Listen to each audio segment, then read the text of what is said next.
Hello, it is I, Alistor. Welcome back. Sorry, I still love my dramatic entrance. Uh, but anyway. I am excited.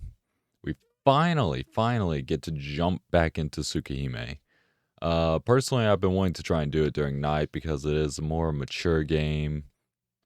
But I was quite literally just talking to some friends and they were just like, why don't you just stream it in the morning?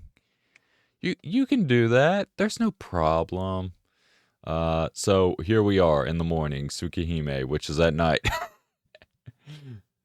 Not dark in that sense, dark in other ways. Let's see. A short summary of what has happened so far. We are playing as I think his name is Shiki. Literally everybody seems to hate him. Don't know why. The man actually honestly gets bad rap. Although he does go a little bit crazy sometimes. During one of these times, he ends up slicing and dicing a girl into a million pieces, as one does. I mean, it's Common Friday, I guess. And then, surprise, surprise, turns out that she just comes back, as one does. I mean, maybe she's just too angry to die, but turns out that she's a vampire. Bad luck, I guess. And then we were trying to help her hide away and then immediately got attacked by another vampire. I assume it's her ex. That's what we've been going off of. Or at least what we've been joking about it being. So her ex attacked. We have somewhat fancied him. I mean, he is hot. The entire hallway seemed to have been on fire. So that's where we stand. Anyway. Let's just jump back into it.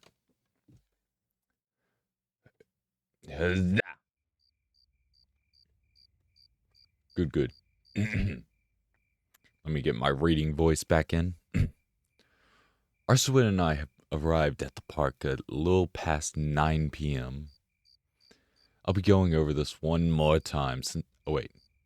Who's speaking? Normally it's not Shiki that's the one having any sort of plan, so I assume it's going to be Arswid. Arswid's her name. I'll go over this one more time since it's important. Oh yeah, we also do give literally everyone some weird voice.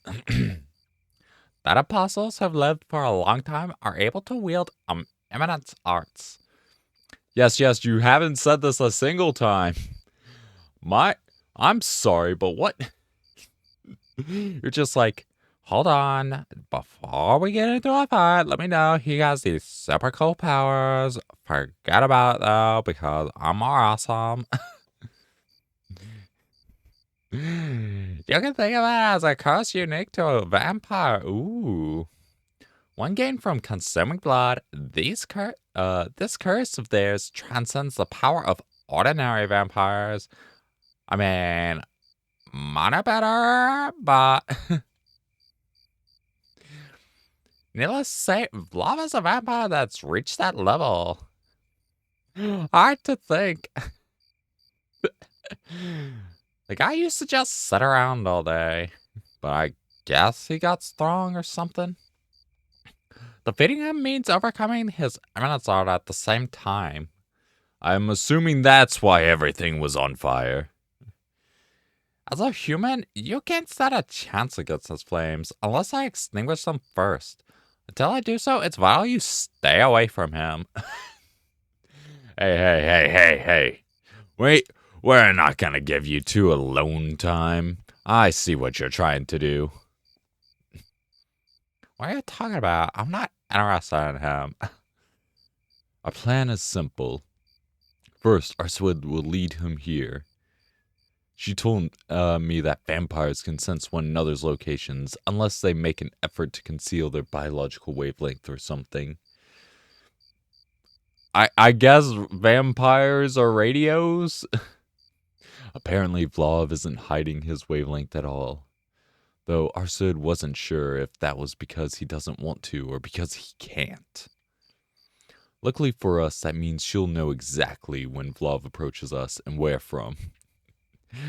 Yeah, he's always been bad at this Heidi thing. I mean, it's so annoying that I can literally tell when he's trying to sneak around at night. It just makes me know that he's up to something. I mean, come on. What else are you gonna do when you try and sneak around in the middle of the night like that? It's not like we're vampires or anything. Sorry. Luckily for us, I mean, she knows. Oh, wait, yeah. Normally, Arswood would hide her wavelength, but right now she's letting it go free, broadcasting her whereabouts and issuing a challenge to Vlav. Come out and fight me. You said you wanted me, so here I am. Trying to draw him like a moth to the flame. And with a bit of luck, the moth will fly straight into our proverbial zapper. Oh yeah, I forgot that he has these villainous monologues. He's like, yes, come towards us, and we shall finally end thy existence. Then all we'll have to do is follow through with the plan. I'll observe the battle from my hiding spot in the bushes, while Arswood binds Vlav with her chains. Ah, yes, there's always a second shooter. Then, at the signal, I'll jump out and cut through his lines. Arswood doesn't look nervous at all. If anything, she seems a little bored as her gaze lingers over empty space. She's just like, I really don't want to have to do anything about him, but I guess I have to. He keeps stalking me. ...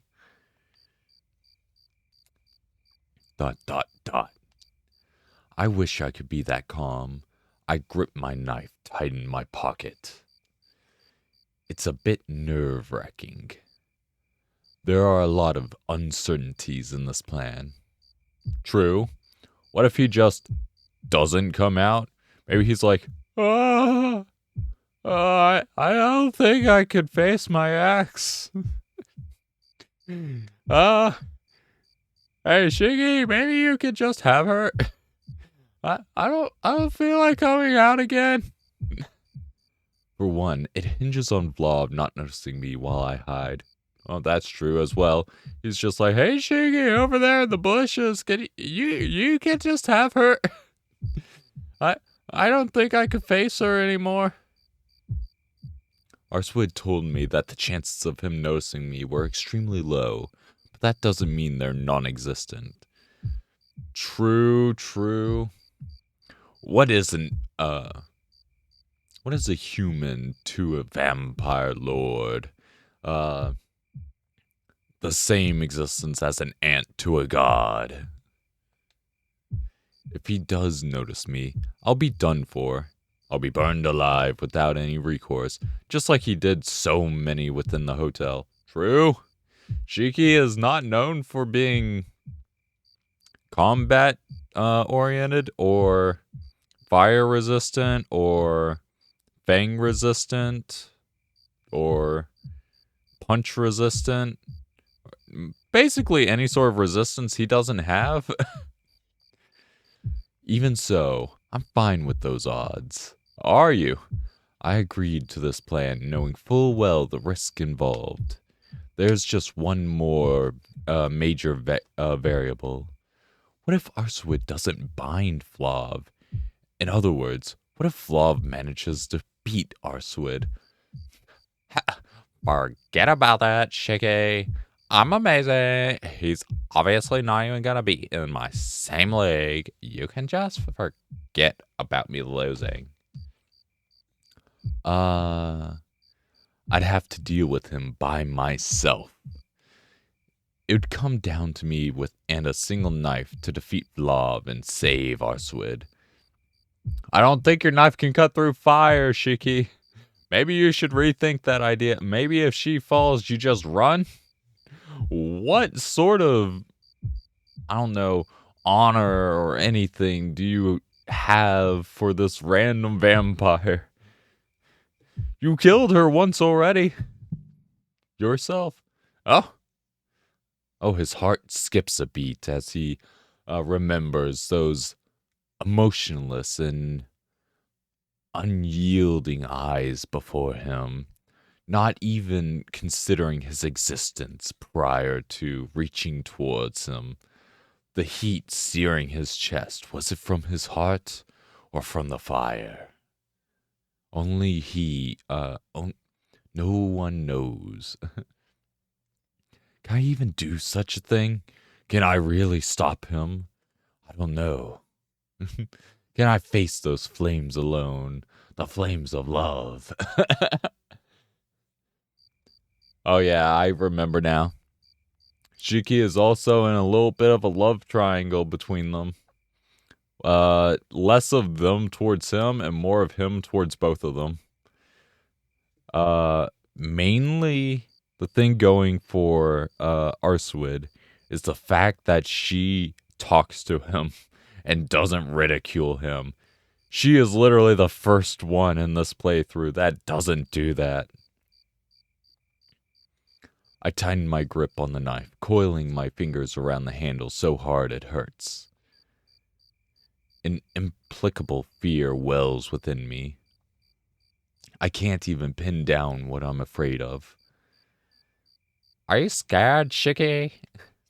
Before I realize it, Arswid is standing right in front of me. How pathetic. My quivering must have gone pretty mad if she'd noticed. I don't know, she is a vampire. She does seem to have heightened senses, hearing, sight, smell. She probably smelled your fear, honestly. Insanely so. Just imagining that vampire coming for us is freaking me out. Huh? But you don't look like it. Yeah. It's taking all I've got to keep it that way, stupid. Who are you call stupid? You're the stupid one here. You're the one that thought that it would be a great idea to try and beam my body, meat shield. Human shield. She's so bad at reading the mood. I wish she'd have the slightest clue of what I'm feeling. Anyway, why is she the one that's looking hurt? Arswid purses her lips, seemingly dissatisfied with my answer. Why'd you call me stupid? You're the stupid one. I'm not. You're obviously dumb. Dumb AF. I'm a vampire too, you know. Yeah, you told me like a million times. And? How many times do I have to tell you? I'm a vampire. So why aren't you afraid of me? Based on your idea of vampires, you should despise us. I mean, Shiki's had a lot worse. Oh yeah, I just remembered his dad. Yeah, he's had a lot worse in life. Vampires, not the worst thing he's had to deal with. What? I'm a little taken aback by her sudden remark. She's not entirely wrong, but... Hmm. Wait, what would her hum sound like? Uh... Hmm. No, that still doesn't sound right. Anyway. You're an exception. You've never even drunk blood, so you're fine in my book. Vampire or not, as long as you don't lay a hand on humans, I've got no problem with you. She's like, what?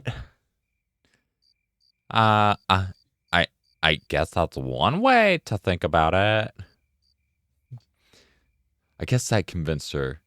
It's like Arswood's previous hang-up slid off of her, like water off a duck's back. Shiki, you need to get better analogies. Like water off a duck's back. Yes, the most slippery thing in the world that we can think of. Why can't you just say... I don't know. something else, literally anything else.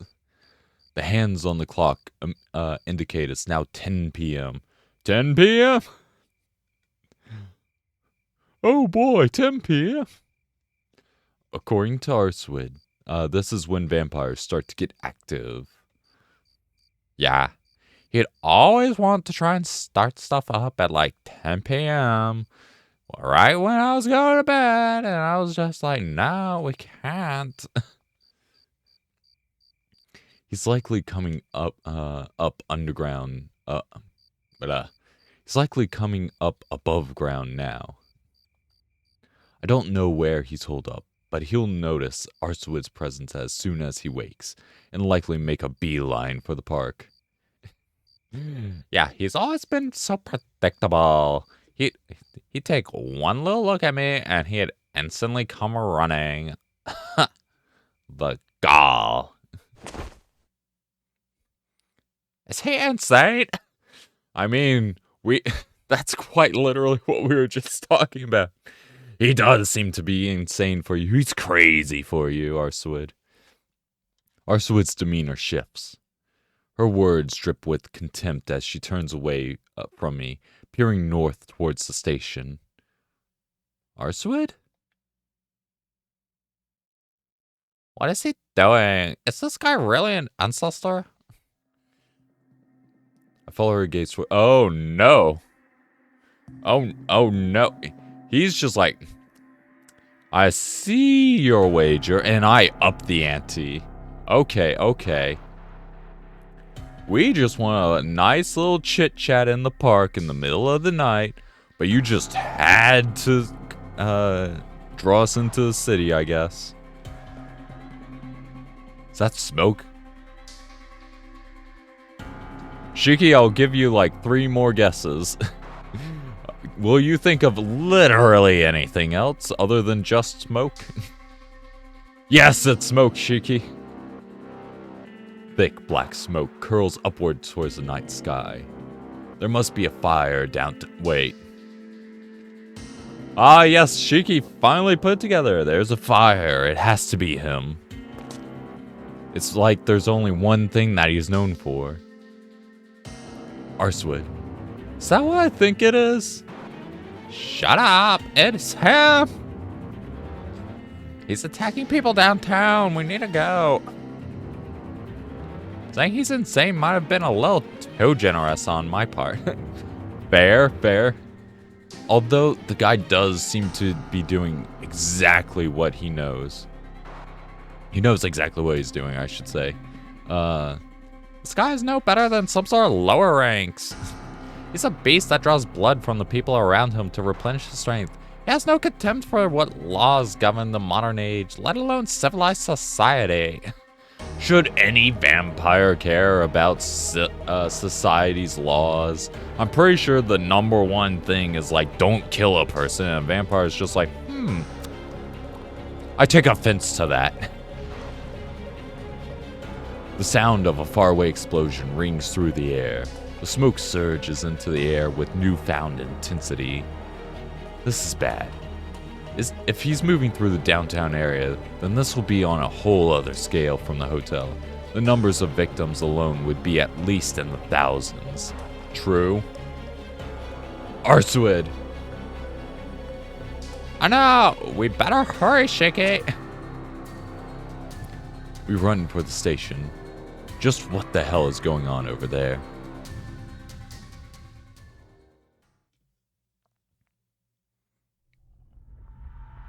Oh, back into the crypt. I'm not even going to guess at what those sounds are supposed to be. He awakes in agonizing pain. Oh, that's the access, just like,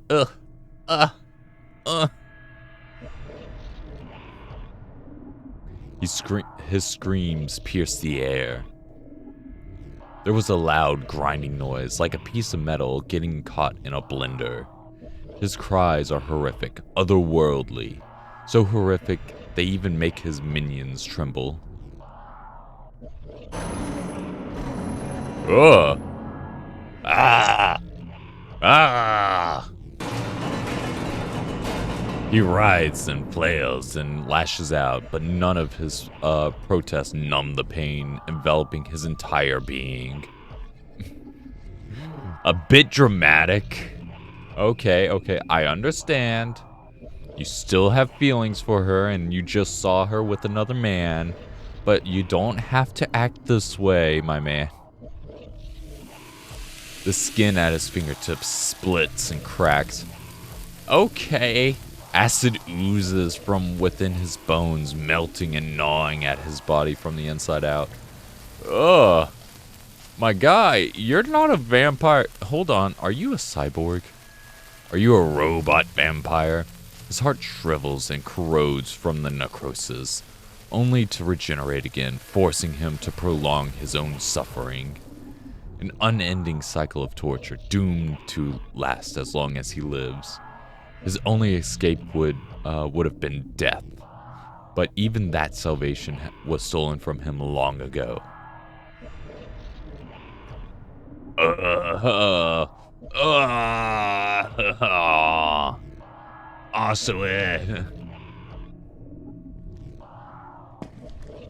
He doesn't remember why he abandoned death. He doesn't remember when it was that death became such a distant concept. All he knows is suffering, cold, pain, heat, fear. His mind is filled with nothing but animalistic screams. He knows that he came to this land in pursuit of something, to kill something. He left the woman he loved behind and crossed the turbulent waters.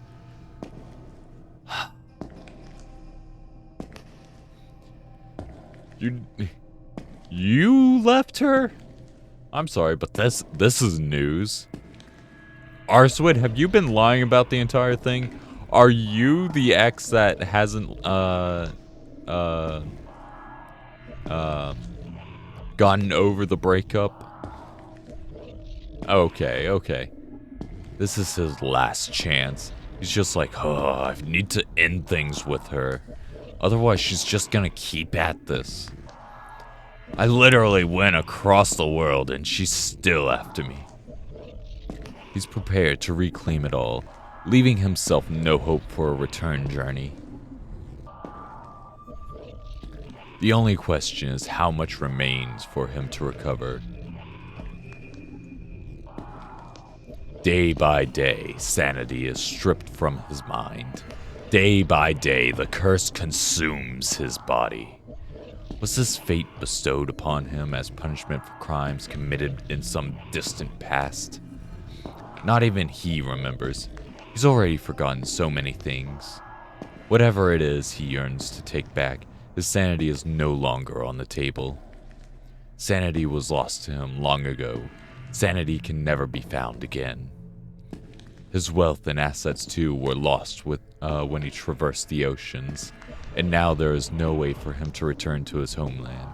The only way for him to survive is to turn his foreign land into his second domain. Okay, hold on.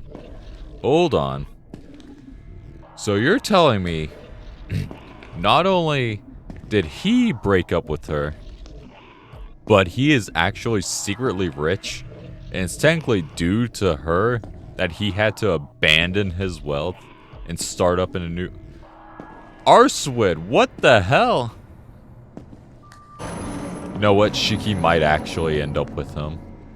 Oh no, he is actually going a little bit crazy. He's just like, I can finally end this after all these years. Yet his past, his future, they matter not. At this moment in time, he craves but one thing: blood. His throat is freezing. His skin is parched. His soul hungers. He needs warm blood as soon as possible. He desires to bathe in it as soon as possible. Questions like where he is or what he's doing pale in the face of such fervent longings. He walks through the darkness. Zombies obediently fall in line behind him, marching silently along. Oh, Oh, he has followers. Arswid, where is a single one of yours? Well, technically we are it. The metal box carries him to the surface where he creeps outside into the brightly lit streets. Oh, he has an elevator straight to the square? Hold on. This... Okay, okay. I'm not gay, but I'm starting to consider it. This very instant. And he's gone insane. Okay, okay. Arswood makes him crazy. We'll give her that. Arswood does seem to make him go crazy. Azure flames spill out, flooding the area around him in a ripple, like a ripple on a lake. The humans in the vicinity had no way of sensing the impeding danger. Shrouded by a blue haze, he mindlessly steps out onto the crosswalk, ignoring the blinking traffic lights and the van that threatens to crash into him.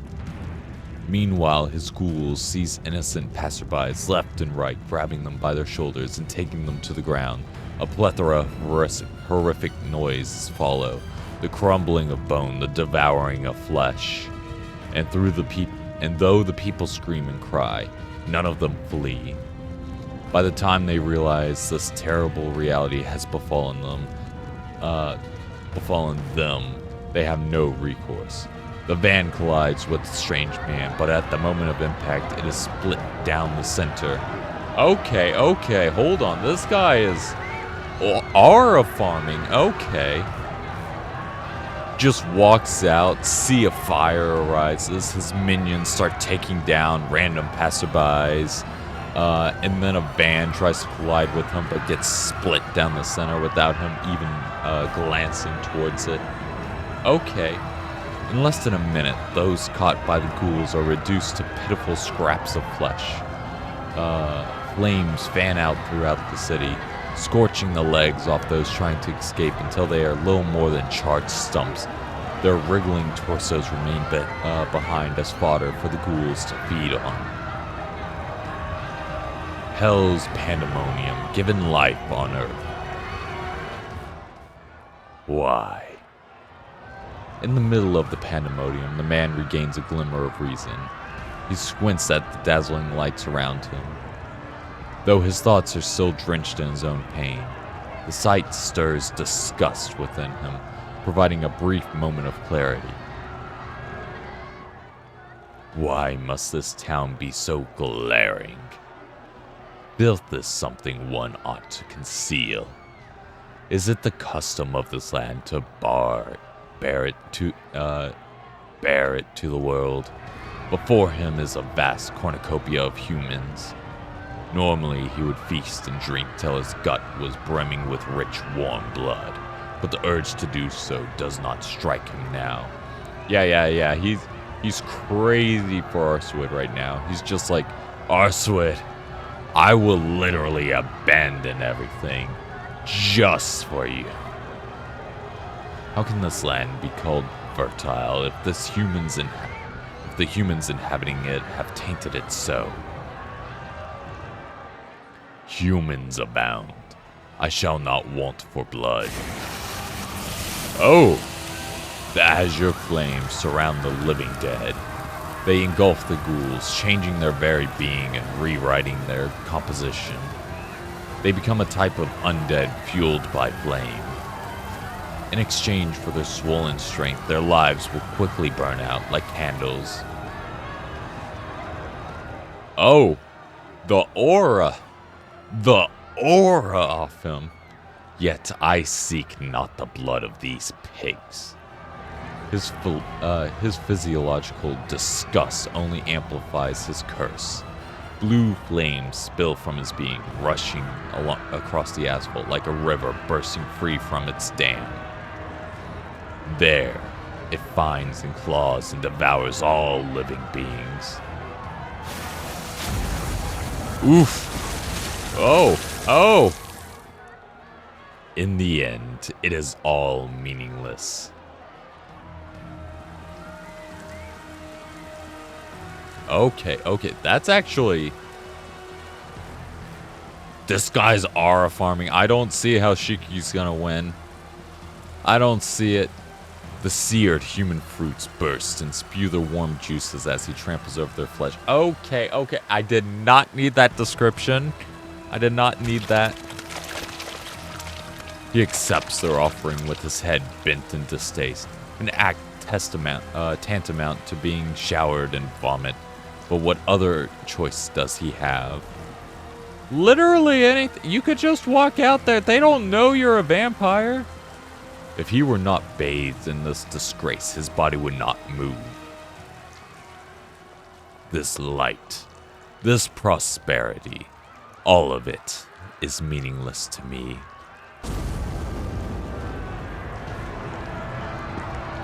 The burning zombies fall back into line behind him like a ghastly parade.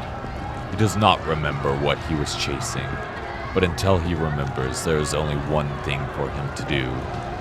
A much-needed service that he is to provide. He sneers, thinking how these humans ought to suffer and die.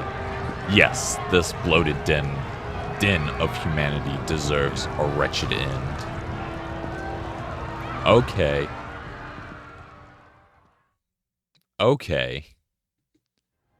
So yeah, he is just going on his full-on villain arc. The town is in chaos. People crowd the streets as they push and pull to escape the mayhem. The fire in front of the station is visible from here. An emergency broadcast plays on the large digital displays on the sides of the buildings. A fire has broken out in the north exit of Soya Station. Probably automated, honestly. If literally anybody else was actually seeing this, they would be like, oh hell no, I'm getting out of here. There's some sort of freaky vampire stuff going on down here. Let's get out of here. All trains heading in and out of Soya have been temporarily suspended. People in the downtown area are currently running for their lives. The broadcast switches over to a news presenter interviewing a young girl. She's wearing a high school uniform. It seems she's only just managed to slip away from the fire. It's so hot! So hot! Why is it so hot? The presenter is just like, oh wait, no, that's the presenter. It's like, it's so hot. So hot. Why is it so hot? Can you answer this question, young girl?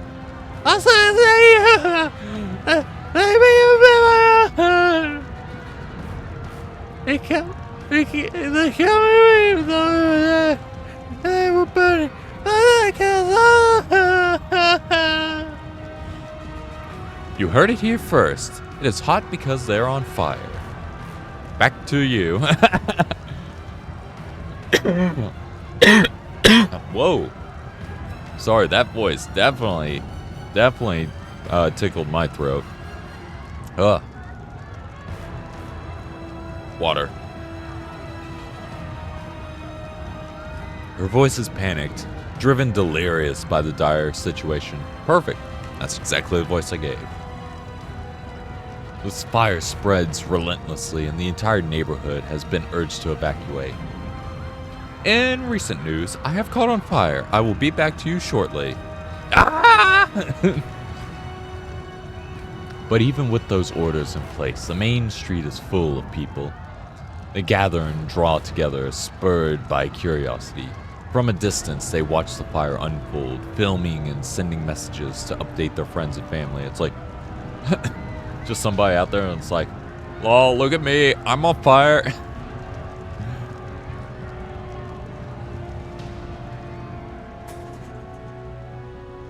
Yeah. Oh, hold on. Just checking something. Da-da-da. Okay.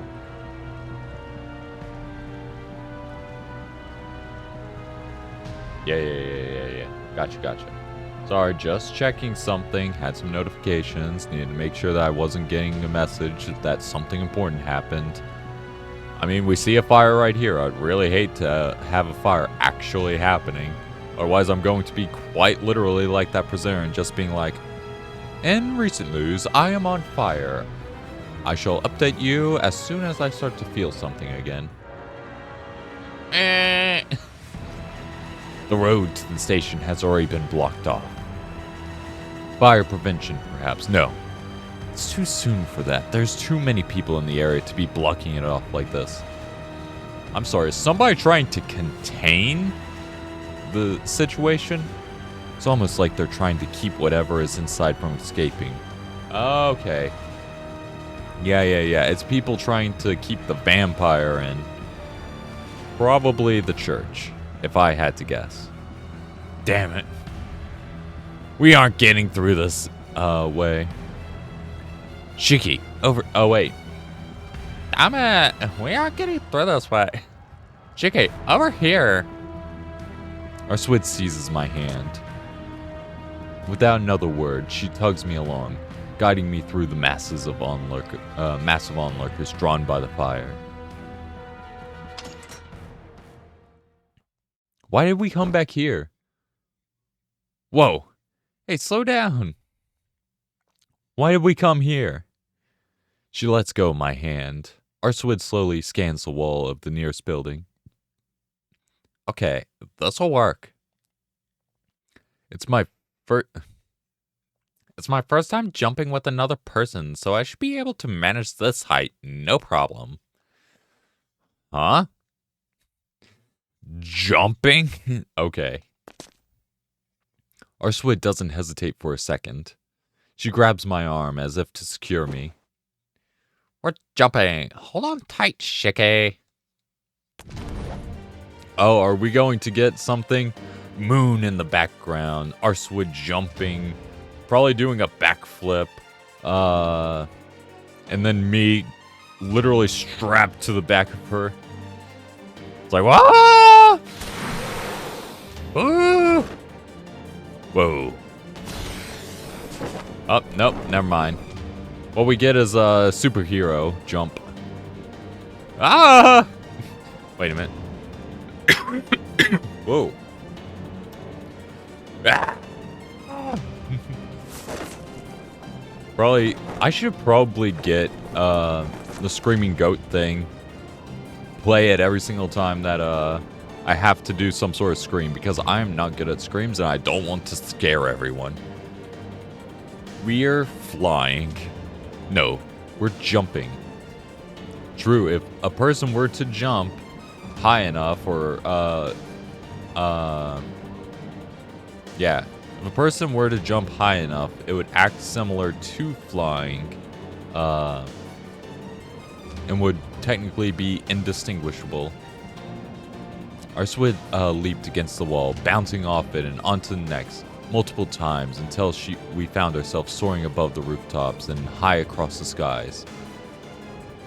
Shiki, I don't know why you're grabbing her arm, because she is doing all the heavy lifting. You just better hope that your jacket doesn't rip. With me in tow, of course. Yeah. Wait. We're so high up, I'm going to lose it. How high are we even? We're above the building, so this is, what, 40 meters higher? A 20-meter high roller coaster is enough to give me a heart attack, and this has got to be double that. All with my feet dangling over open space.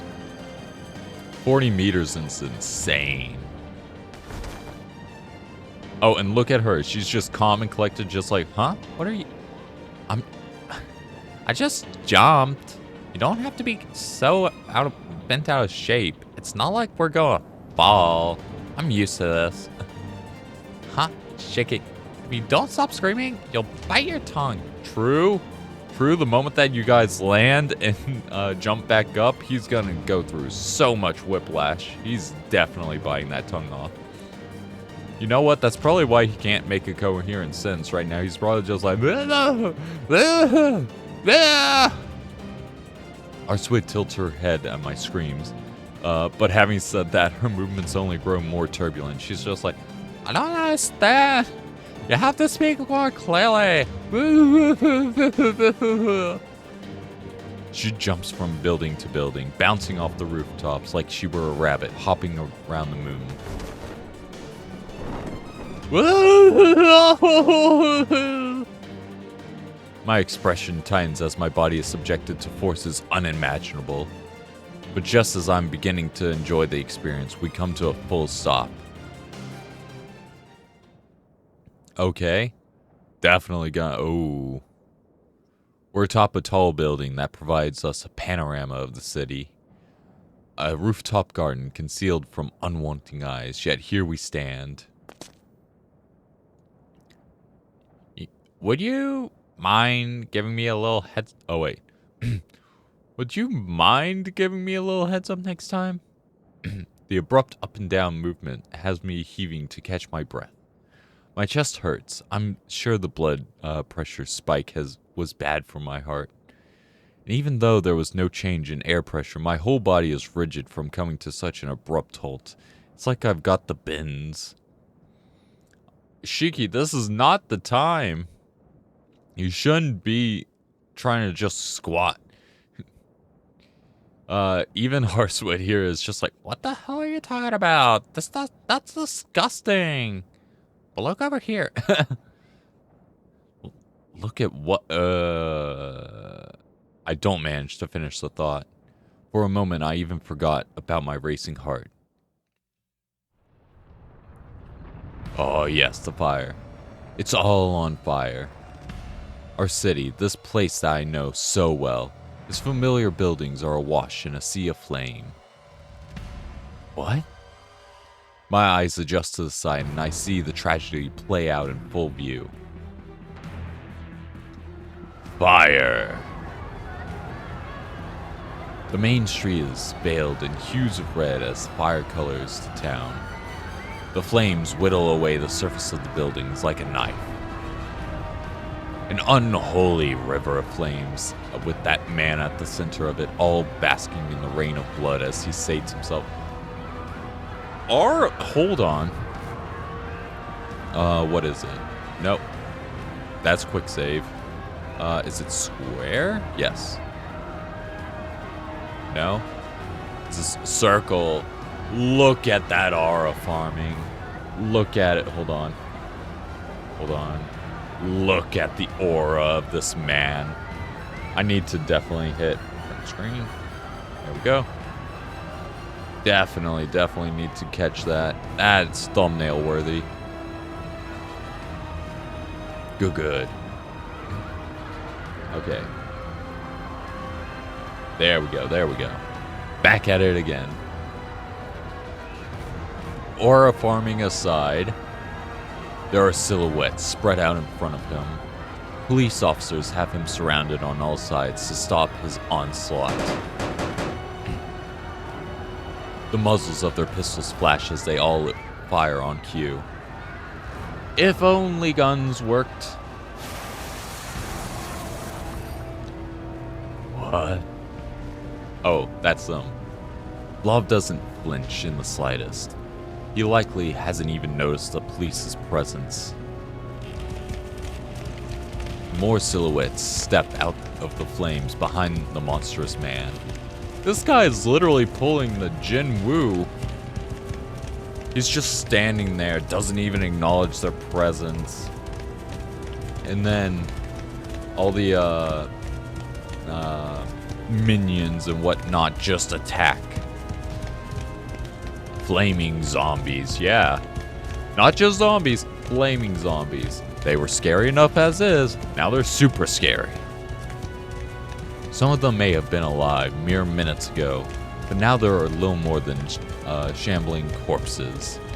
They approach the police officers, as if begging for their help. Oof.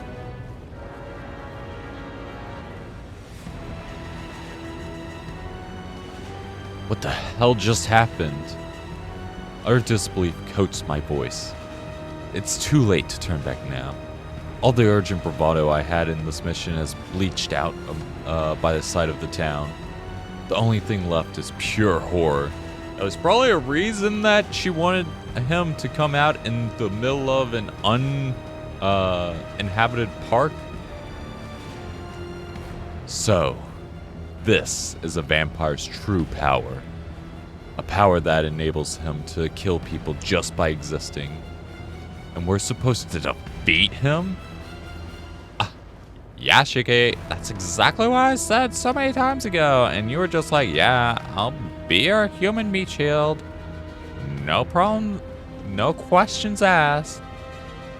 So, this is technically your fault.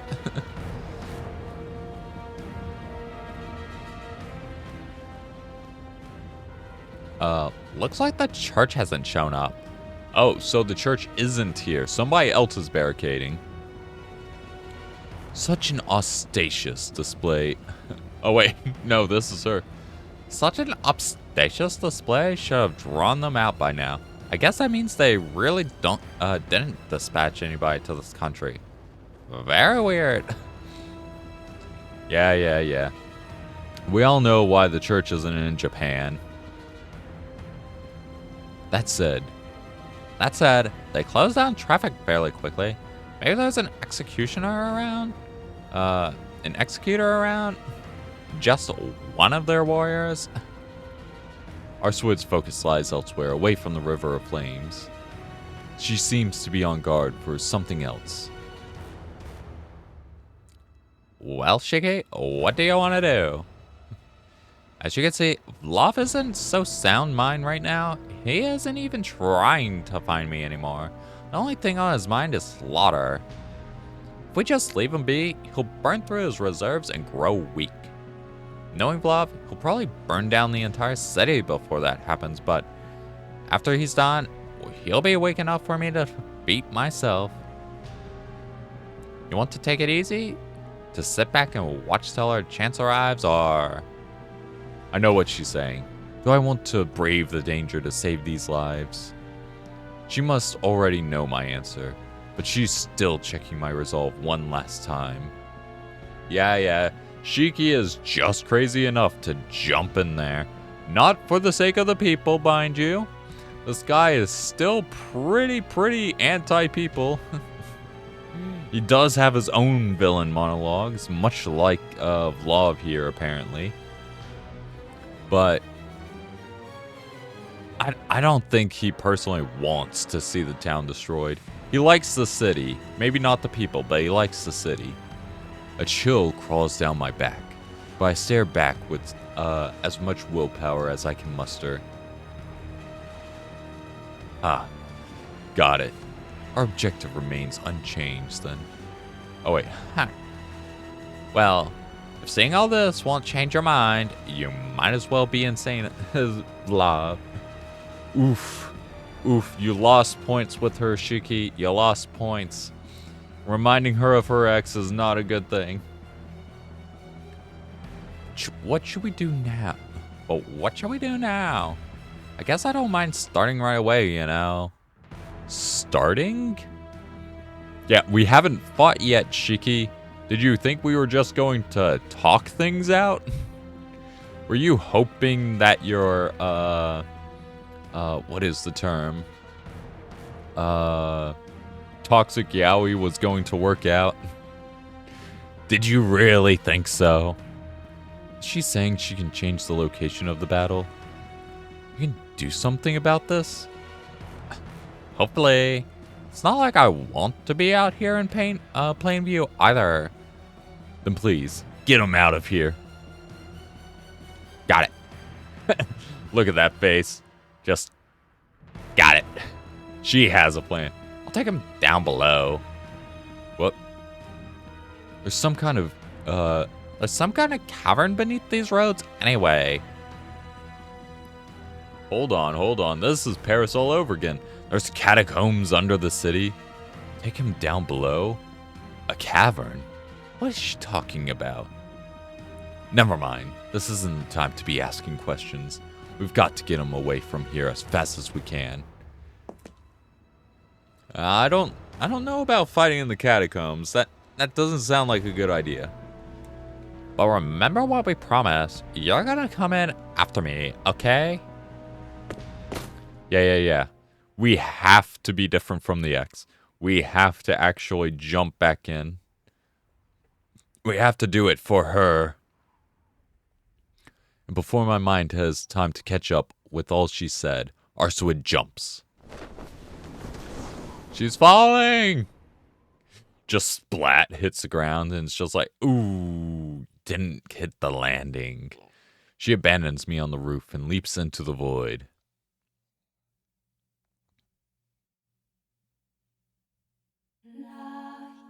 Oh?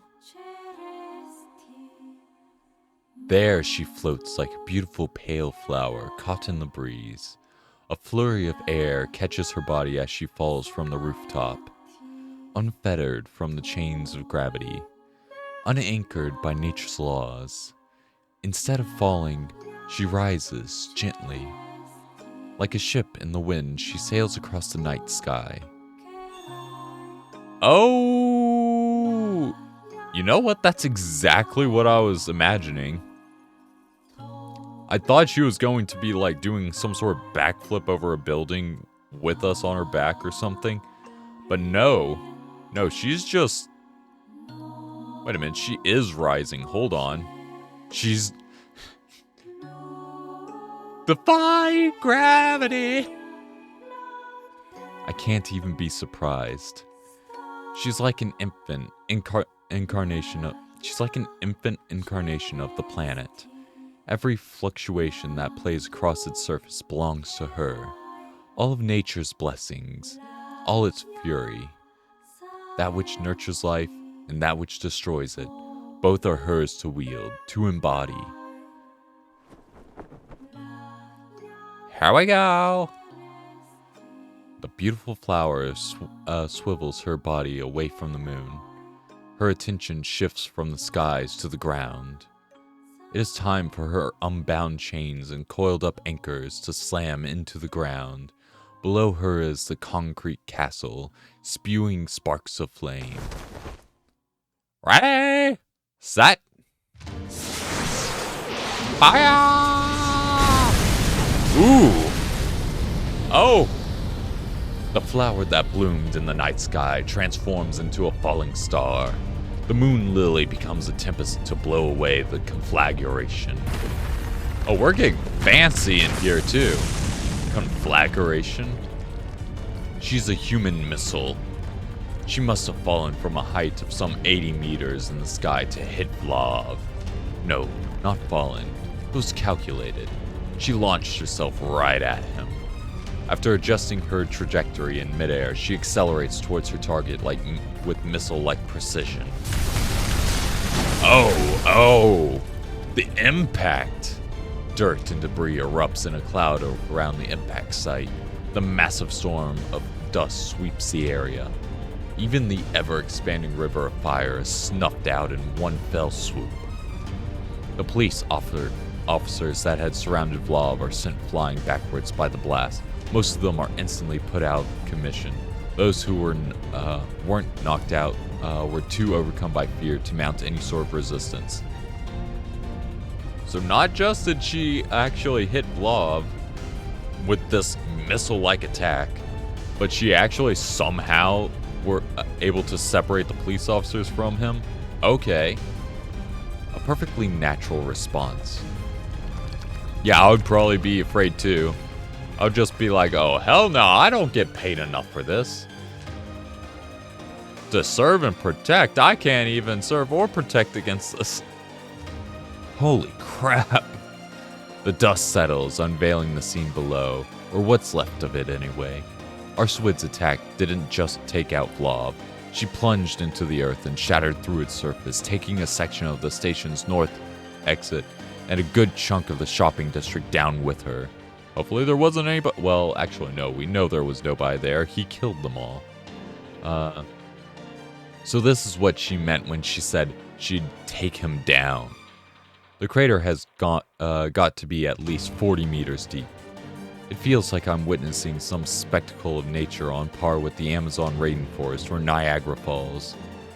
Hasn't that idiot ever heard of restraint? Of course, this isn't praise.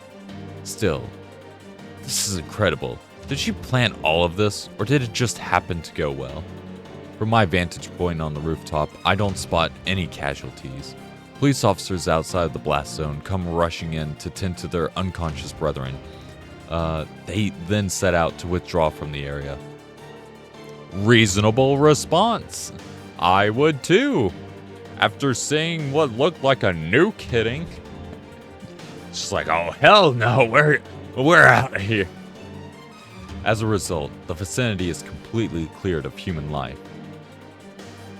She's one hell of a force to be reckoned with. Yeah, there's nothing more dangerous than an ex. Oof. Oh? Was that Vlov's fire? Maybe Arswood missed her target or Vlov managed to dodge just in time. Either way, he's still alive. Yeah, do you think that you can kill this man? This aura farming man with just one attack? No. Arswood did get in her aura farming moment. But this guy, he's had at least 2 or 3 already. Probably 4. What a monster. Surviving a blast like that. But something is chasing him down within the flames. Oh? Zoom in. A bit more. Just a little bit more, Shiki. A burst of white flashes from within the cloud of dust, pushing back against him.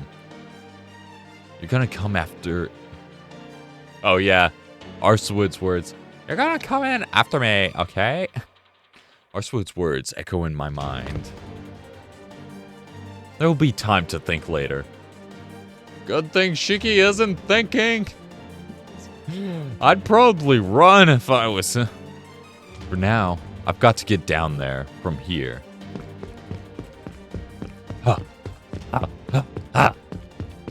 I make for the stairs.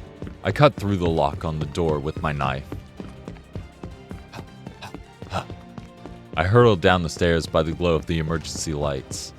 My resolve and my breathing are both rendered wild and ragged as I speed downwards. All I have to do is sever Vlov's lines. First, Arswood will fight him and bind him with her chains. Sorry, I keep hitting things. First, bind her with her chains, then it'll be my turn. I'll run up to him, cut his lines, and chop him to pieces. As one does. What Arswood did just now was truly amazing. Oh, hello, Vaughn! Yes, hello, welcome to the stream. We're playing Tsukihime, it is part of the Fate franchise. This one is about vampires. If you can't tell from all the craziness that is happening, we have finally gotten to the actual major battle. And Shiki, not a vampire, is probably outclassed in literally every single spec. But to basically give you the breakdown of this so far, as usual, we are adding our own little twist to the story as we go along because it would be boring to just read out a story to literally anyone. So, what has happened is that this is a story about a person meeting an ancient vampire on their way to school and then having a sudden realization that this person is perfect for them, but another more masculine person shows up out of nowhere and tries to steal them away, and now they're fighting each other for his heart. So basically it's just gender swap Twilight. What Arswood did just now was truly amazing. It's no wonder she insisted she could restrain him. That said, even so, Vlov is still alive and well.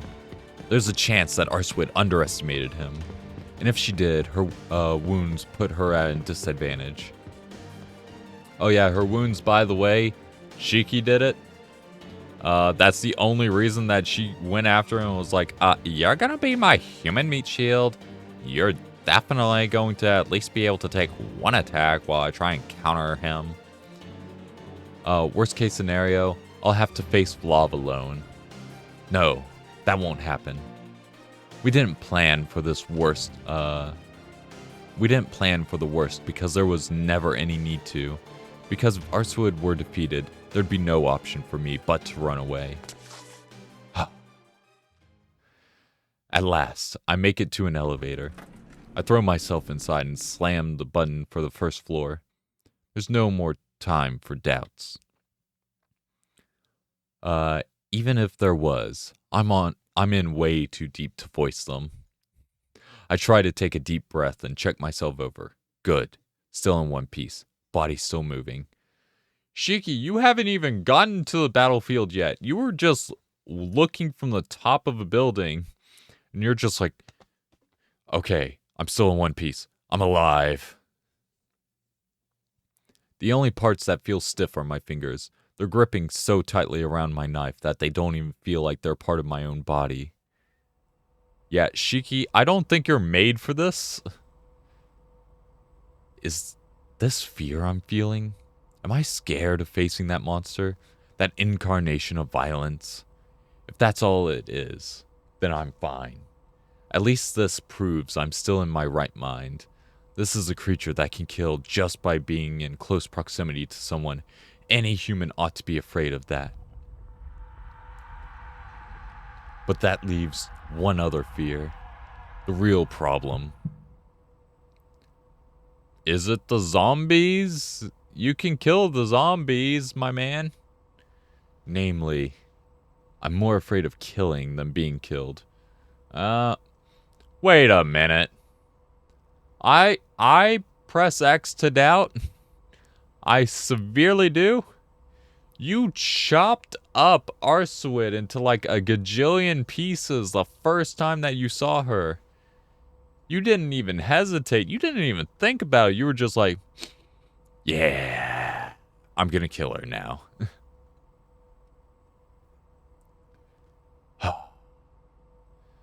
My breathing quickens. My heart thumps faster in my chest, like it's trying to break free from my body. Ding! You have arrived on the first floor. Adjusting my grip on my knife, I run as fast as I can towards the crater. Oh, that's a deep, deep crater. She quite literally was a meteor. I step out of the building and witness the mountain of rubble before me. Slowly, I inch closer to the crater, stopping just short of where the ground caved in to peer over the edge. It's definitely 40 meters deep. There was a park here once. There was a park back where you were gonna fight. Did you care more about this one, Shiki? But there's no trace of it now. The debris is scattered across the slope, all the way down to where it bottoms out into the cavern. It looks like it'll be too steep to climb back up, though I should be able to get down safely enough.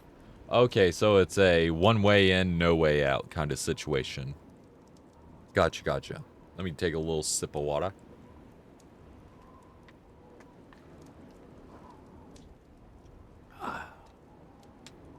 Okay. And a little stretch. Okay. Back to it. Which is why I just stand here. Go down or scope things out first. You know what? We don't know if he's constrained yet. There's literal fire in our way. No. We're gonna scope things out first. I am not dumb. Shiki, I hope you aren't this dumb. Scope things out first. Come on. I can't go down there now. The pit below is filled with azure flames as far as the eye can see. Yep, there he is. Completely unconstrained. Shiki, this is why you check first. In the middle of it all stands the towering vampire. The hot aura-farming vampire lord. Oh yeah, oh hell yeah! Congrats on 300 followers. Hello. But yes, this is the aura-farming vampire lord. Yeah. Now you know why Shiki is conflicted. Should he fight for Arswit or should he fight for love? I mean, this guy is so hot that there's literal fire everywhere.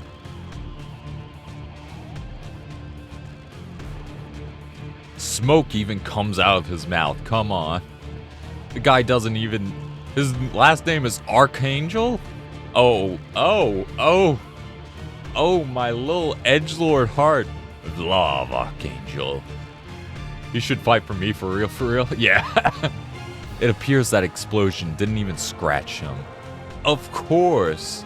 Do you think that a mere meteor would be able to harm me? What a monster.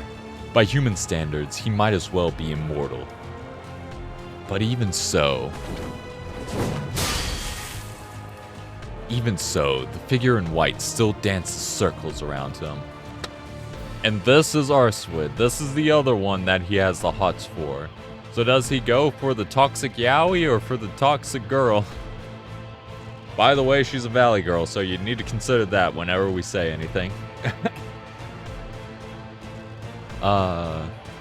Like a beautiful huntress darting and weaving through an orchid of flame and crumbling rubble. That figure in white is Arswid. She leaps over the river of flames to close in on Vlav.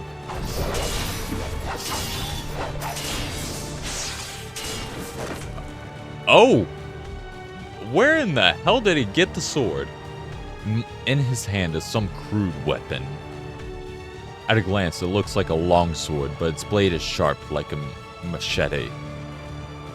So it's a sword. Arswid, on the other hand, is fighting back against him with her bare hands. With my bare hands. Just don't tell her that, Arswid. She's only got her legs to run and her clawed hands to strike. Yet even so, this proves enough to counter Vlav's machete. He's forced backwards after one tremendous blow. The wound left on his arm is deep enough for me to see the bone beneath. But the sight lasts only a moment. By the time Arswid slashes open Vlav's flesh, his blood is already flowing over it, repairing the gash. Arswid warned me about this. Vampires don't die as long as their supply of blood isn't exhausted. It's just like she said. A wound fatal to any ordinary creature disappeared in the blink of an eye like it was never there. He swings his heavy blade without fear. And she dodges. Hell yeah. Dodge and weave, girl. Dodge and weave. Arswid is careful not to overextend. Whenever she lands a blow, she quickly leaps back just out of his blade's reach. Oh, she has definitely played some Dark Souls. You hit, you dodge, and out of the attack. Hit, dodge back. Hit, dodge back. It's an endurance game. She must be weary of him landing a counter-strike. No, that's not it. Oh, her face says it all. She's enjoying the chase. Oh, that's even better. That's even better. My type of girl. Is resilience to... Oh, wait. No. Is resilience to death the only thing you got going for you? Oh. How the 27 ancestors have fallen. Do you plan to die before you even show me your trump card? He's just like, trump card? The hell are you talking about? I am the trump card. Meanwhile, he's just like, I'm sorry, Vlav. You have so much aura. But then the moment that you're face to face with a girl, you just seem to go full incel and just like, I can't speak to girls. No, my one weakness. Vlav's breathing comes out in ragged heaves. His morbidly pale skin is painted with anguish. The incel is coming out. He may be immortal. But there's a limit to his powers. It's girls. Even though he appears to be unharmed, Arswid's dive bomb must have wrecked him. maybe even dealt an otherwise fatal blow. And in regenerating his entire body, he's burned through most of his energy. Arswid's in a similar situation due to me killing her. That sort of thing must have taken its toll on Vlav too. I take it she's thinking the same thing. So she's distancing herself after each attack, essentially baiting Vlav to move in for the kill, hoping he'll risk it all for a full-blown counterattack. Nice, nice. The metallic ringing of blows reverberate through the air. Vlav's breathing is a mess. No, this is... An awful, foreboding chill creeps up my back. Arswid's got the upper hand, and Vlav is clearly getting exhausted. So why am I feeling so uneasy watching all this unfold?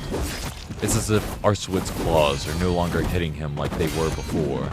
Worse, despite Vlav's ragged appearance, his swordplay, no machete play, just call it swordplay, is still top-notch. It's as if he can see right through Arswid's actions, anticipating and calculating her every move. But worst of all, he still hasn't used that flaming claw of his yet.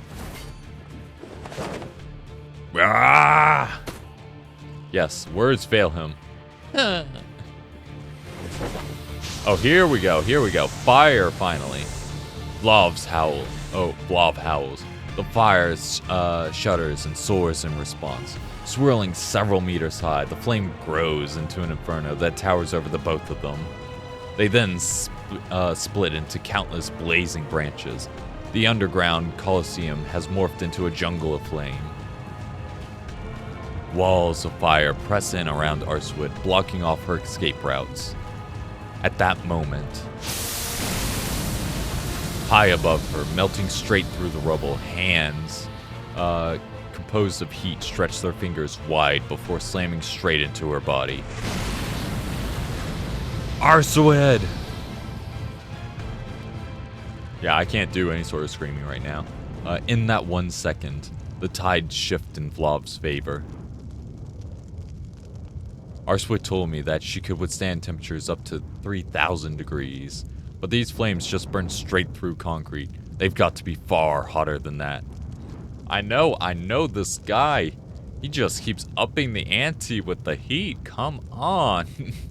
Vlav stacked 3 of those fiery hands atop one another, a strike that wouldn't even leave ashes behind. She never had a chance to escape, and now the fire only serves to lap up its prey. That's how it ends for the woman in white, incinerated without a trace. Or so you think. They're not going to end things. Ooh, outfit change. The flames part. A white skirt flutters in the wind. My gaze is glued to the scene, mesmerized by her transformation. She told me all about it.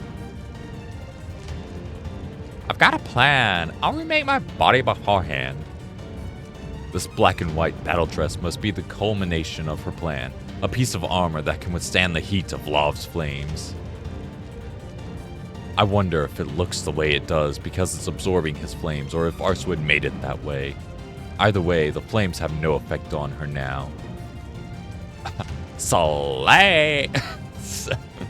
Honestly, does look good. Her plan went off without a hitch. Arswid's victory was all but assured once she figured out that fire was Vlav's main weapon of attack back in the hotel. Vlav assails her with more fiery claws. I love the sleeveless dress. Love it. Oh wait, what was that? Vlav assails her with more fiery claws, but Arswid bats them away with a casual flick of her left wrist. What the flick of the wrist? As easily as parting her hair, she cleaves through the wall of flame, scattering them left and right. The sparks that manage to touch her white dress sizzle and fade in submission.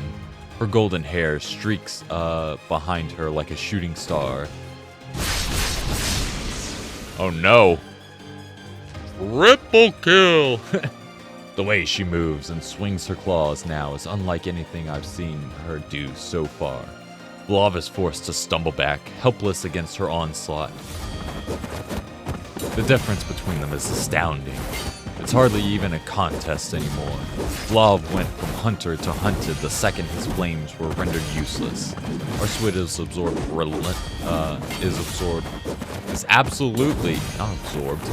absolutely relentless, inflicting fatal wound after fatal wound as she corners the vampire. The only reason Vlav's still standing must be because he's still got some blood in reserve. But that will run out sooner or later, especially since there's no one left in the area for him to feed off of. All that's left is that which already flows within his body. Just a few more hits like this and that'll be gone too. He'll be starved. And once he no longer possesses the fuel he needs to regenerate, he'll be little more than a regular corpse. Stop this. A plea for mercy. Undignified, like a spoiled child. Gone in his skillful display with the machete. His swings turn wild and graceless as he haphazardly lunges at Arswid, almost like he were trying to cast away his fears. But she doesn't miss her chance to retaliate. Oof. Broke his sword even. That's just mean. It's cold. So cold. So very, very cold. The vampire cries as he leaps into the air. Getting away from Arswid takes every last ounce of blood-fueled power that he has.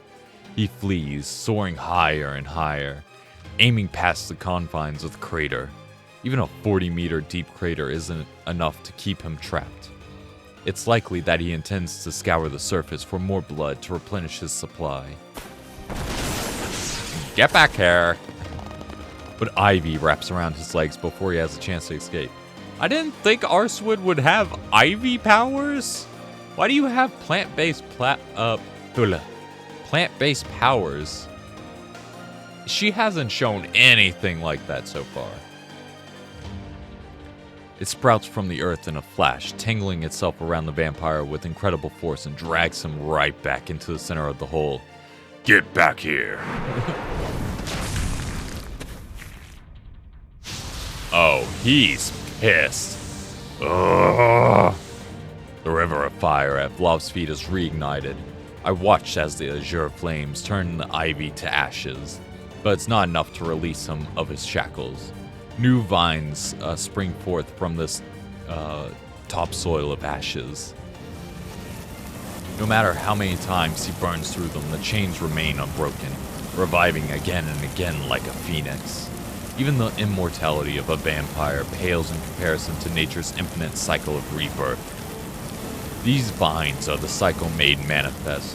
Short of burning down the entire planet, there's no way to escape them. No amount of vampiric powers or curses can extinguish nature's breath. Hiya! Arswid dashes in his direction. Everything about her posture and demeanor tells me that she's going in for the final blow. She's already crushed every last one of his attacks. Finally, she's decided to put an end to this. I'm happy to let her do the honors. She doesn't even need my involvement. Any moment now, Arswid will crush Vlav. There's just one thing. Even with our victory so close at hand, my heart beats like crazy. Something feels wrong. His agony, his labored breath, something tells me that things aren't as they seem. The anguish painted on his shallow face is clearer than ever. In this incandescence, he alone inhabits a different world. A white breath so out of place amidst the fiery sea that envelops him. Oh, don't glaze him! You don't glaze the bad guy when you're about to beat him. It just means that he's going to pull some sort of Super Saiyan thing. I know that look in his eyes. It's one of obsession and of self-preservation. He is both the aggressor and the victim. Which is when I realize that we made a huge mistake. See? You glaze the bad guy and this is what happens. Damn it. Why am I thinking at a time like this? Oh, what am I thinking? Not why am I thinking. I was about to say, Shiki, have you been thinking? Arswood's victory is already guaranteed. I'd be an idiot to try and interfere now. I ought to sit here and observe. There's no need for me to plunge into that hellscape. Knowing that, I continue to watch the fight. Call out to Arswood. She's about to run straight into this guy. We know he's going Super Saiyan. Call out to Arswood. Please, save her, my man. Save her. I remember what Arswood told me. Defeating a vampire means defeating whatever special abilities they possess. The problem is, we were looking at the wrong ability. In focusing on the fire, we overlooked everything else. But that's not where his true power lies. Arswood, we were wrong. It's the other way around. Turns out, I don't know. I shouted her from high above, but I'm too far. My voice won't reach her. Despite it all, I scream with all my might. I know what type of power this vampire wields. It's not heat, but cold, I guess? Oof. You know what? Hopefully that works. Because otherwise we just pissed off a Super Saiyan. Arswood pierces his chest. Blood spurts out from the wound. It flows quick and free, like a bottle uncorked. At last, that scorching nightmare is brought to an end. Vlav is pushed past the final threshold. A terrible sound fills the air. Oh. It rends time and space as the vampire reveals its true form. Oh, we weren't even facing the true him. Okay. The atmosphere crackles and sparks. The atoms that were accelerated by the heat suddenly decelerate at an unnatural pace. Electrons bounce off of the ultra-cold matter with nowhere to go. React with the atmosphere. The blue flames that covered the ground around him were never really flames at all. They were the exothermic reaction akin to vaporization. The very earth rapidly losing heat. Oh, he is cold. Oh, he's literally cold. This world is. He extends one of his cold-blooded arms. His fingers were spread wide, palm open, as if craving warmth. So very, very cold. Oh no. We're about to get frozen, Arswood. The beautiful huntress is enveloped in blinding light. This better not be a bad ending. Because Arswood is not ready, and we aren't ready. Huh? It wasn't just the temperature that dropped. The world itself underwent a drastic change. A torrent of ice blows Arswood away and engulfs the city beyond. Everything is frozen, from the ground in the pit below to the roofs of the skyscrapers, all in a flash. I wonder if anyone was left in those buildings. If there were people who still hadn't been evacuated, then the sheer cold would have robbed them of their heat and killed them in an instant. A shiver runs down my back at the sight before me. I'm afraid to think of what might follow this. It's stupid luck that I'm even alive now. Had I been behind Arswood on the other side of the crater, I would have been frozen alive. The river of flames could cover a wide area, but it also spread slowly. Most people would be able to outrun those flames if needed, but this river of frost is something else. It might have a narrow range and follow a set path across the ground, but once it's fired, it spells instant death. If he manages to escape above ground, he'll slaughter the whole town. Arswood. Oh wait, no, that's him. Damn it. Is she okay? I desperately cling to the hope that she's still alive. She's the only one who can stop this monster.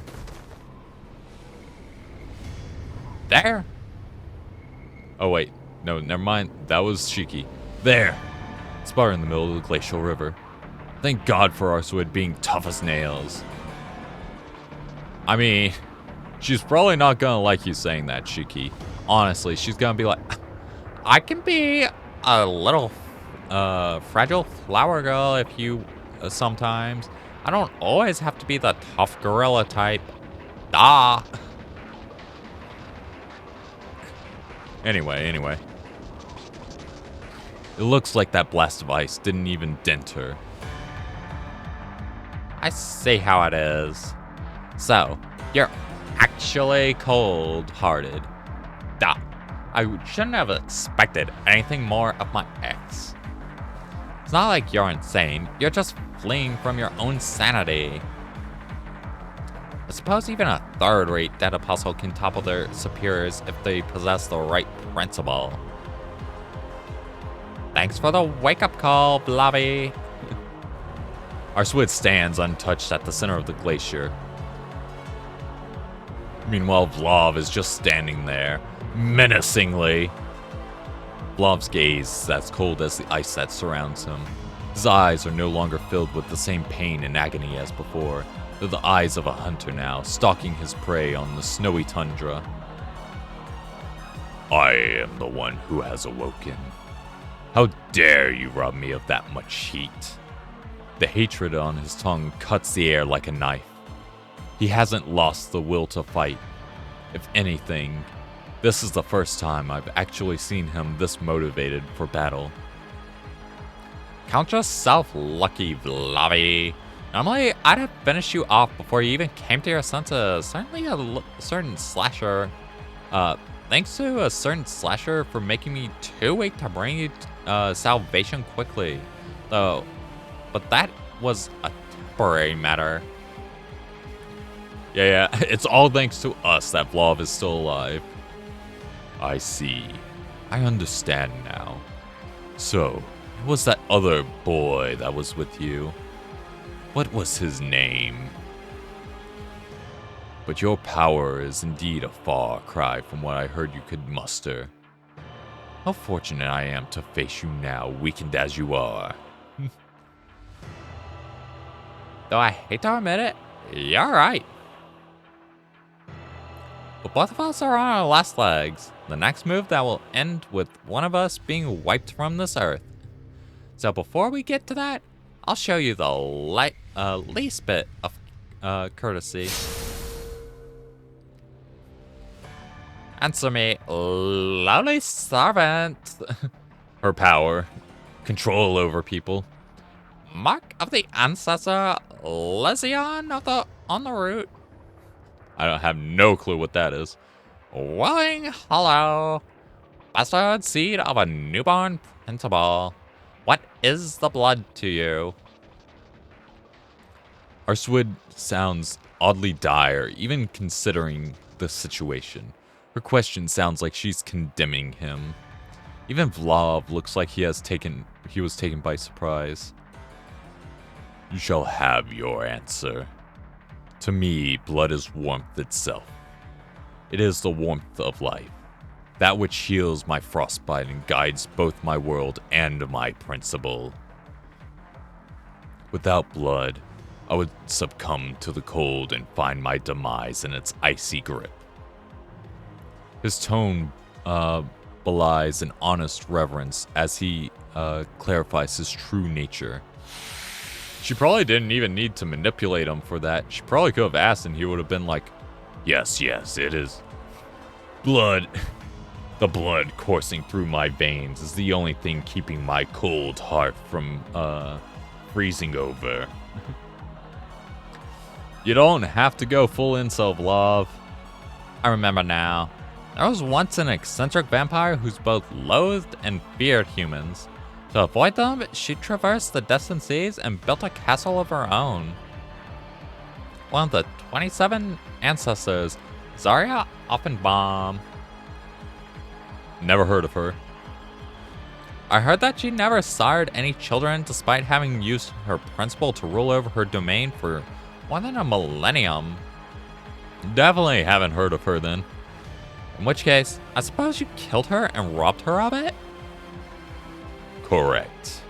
I am no successor. I am but a knight. No, I was once a knight.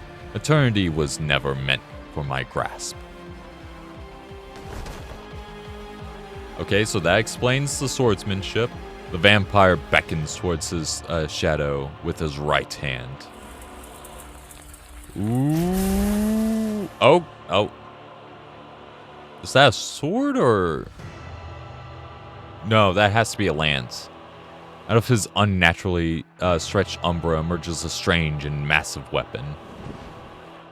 Yep, it's a lance. But such a thing was unsuited for my master. Thus I took it for my own.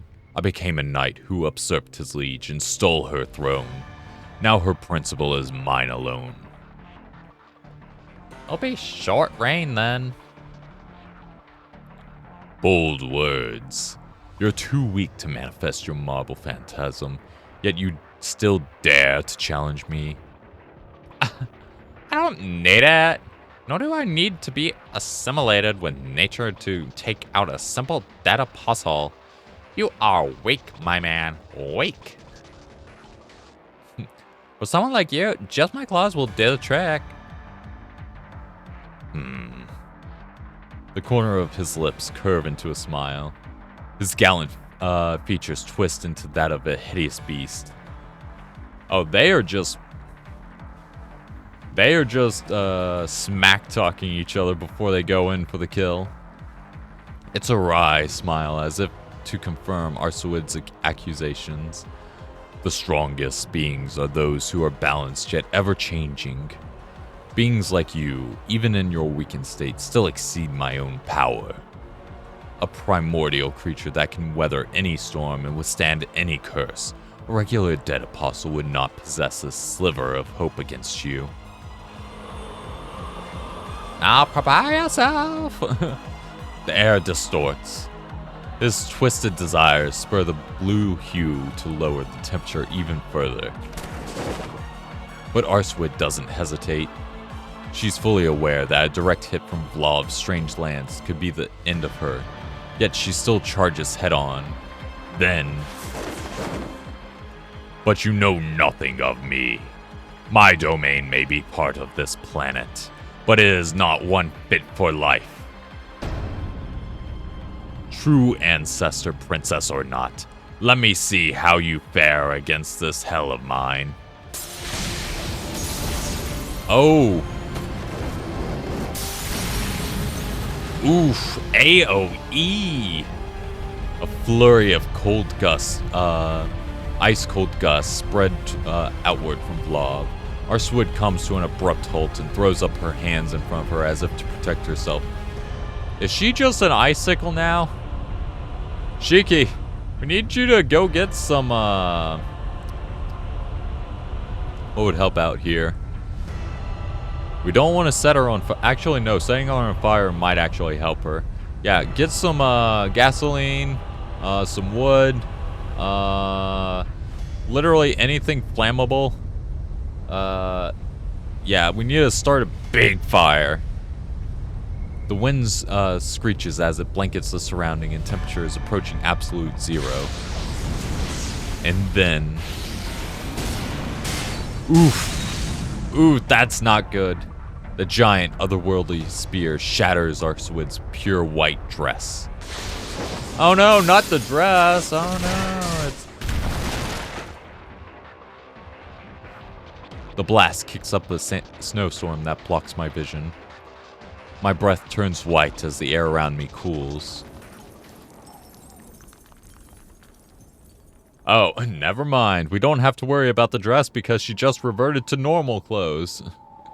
The blizzard clears, revealing Arsuid crumpled on the rubble a few dozen meters from Vlov. Nothing remains of her fireproof dress. She's gone back to her original form. See, Shiki, this isn't why you glaze the villain right before a killing blow. Truly a monster. You still live after tasting my spear. We'll soon fix that. Arswid lies, dead still. But Vlav doesn't approach her. Instead, he raises his hand as if to signal for something. Oh no, he's gonna kill her off with the minions! Oh no. That is some Jinwoo kind of stuff. It's like, I don't even need to kill you. You can deal with my minions.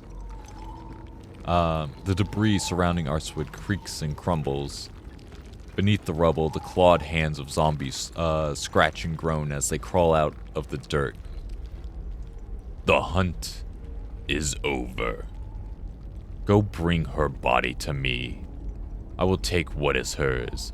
I will take that versatile blood capable of overcoming all suffering.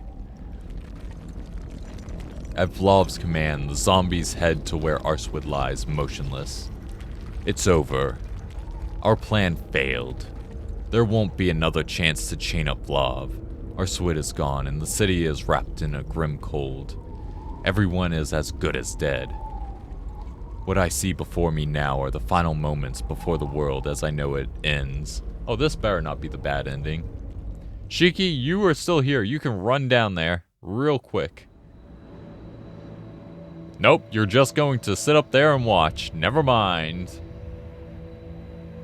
Shiki, this is why everybody hates you. The cold feels like razor blades on my skin. My blood temperature is dropping rapidly.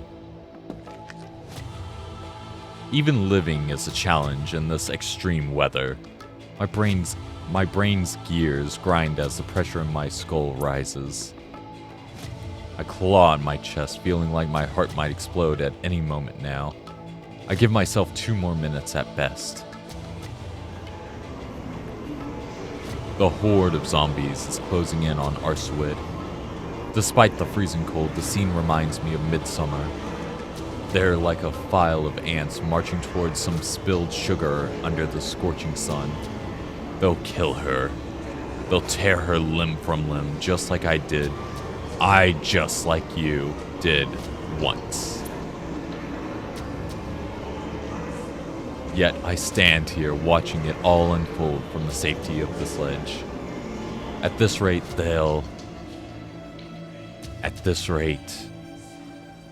Shiki, just jump in there. I can't. That thing is a natural disaster in the guise of a human. We never should have gone after him. It was the height of arrogance to think we could defeat him. What was I thinking? That we could stop him from killing more people? That we could solve this without any more casualties? What a joke. We never should have confronted him. If we had just let the whole disaster blow over like a typhoon, at least he might have stopped at burning the city to the ground. I just can't. They couldn't do something. They couldn't do anything. You choose to do nothing. They had nothing to fight back with. You have a weapon. Pressure builds against my skull. Thoughts turn to disarray as common sense wrestles with delusion. My consciousness turns to flee. I make no effort to stop it. There's nothing I can do. No way I can fight him.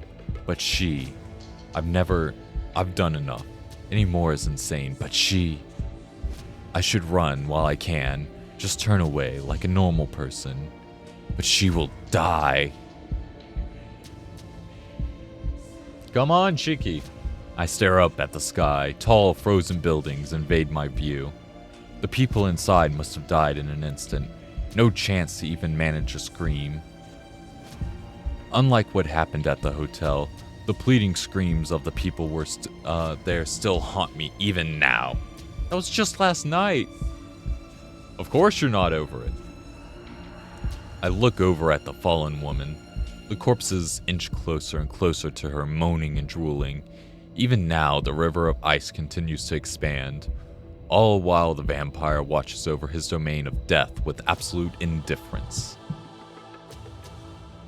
I know. My head splits from the pain. At this low temperature, my heart has to squeeze and contract with everything it's got to keep my blood flowing. Everything points to just one conclusion. I can't do it. Shiki! Every trickle of fear that sinks in to the pit of my stomach churns and turns, coagulating into a mass of fury. I may be defective, a laughingstock, stupid and naive, because despite all of that, I still can't bear to stand by and watch this happen. Yes! Yes! Yes! Okay. Shiki, come on! I remove my glasses. I cover my mouth with my left hand to stop what remains of my precious body heat from escaping through my breath. I've got maybe 3 minutes. That's all the time that I have until the fire within me burns out. It's not that I lack motivation. That's just a realistic assessment of how long a human can survive down in that pit. Come on, Shiki. Shit. What the hell am I even doing? I scold myself as I slide down the slope. This is crazy. I'm crazy. This is all so crazy. Yes, be crazy, Shiki. Only the insane are the ones that survive. Run away if you want to live. No, it's the opposite. If I really want to live, I need to go in. This monster cannot be allowed to exist. This monster cannot be allowed to roam free. If I run away, I'll die. If I run away, the entire city will perish with me. So it's clear that I have to do now. If I want to live, I need to kill. If I'm going to survive, I need to charge. I have to kill him, right here and right now, as fast as I can. My patience for the creature has already run thin. It dares to kill, steal, and live on without remorse or repercussion. I cannot allow it to live, not as a human, not as a fellow living creature. As long as this thing lives, it will be my prey. I will tear out its life force by the root. Yes, villain Shiki comes out.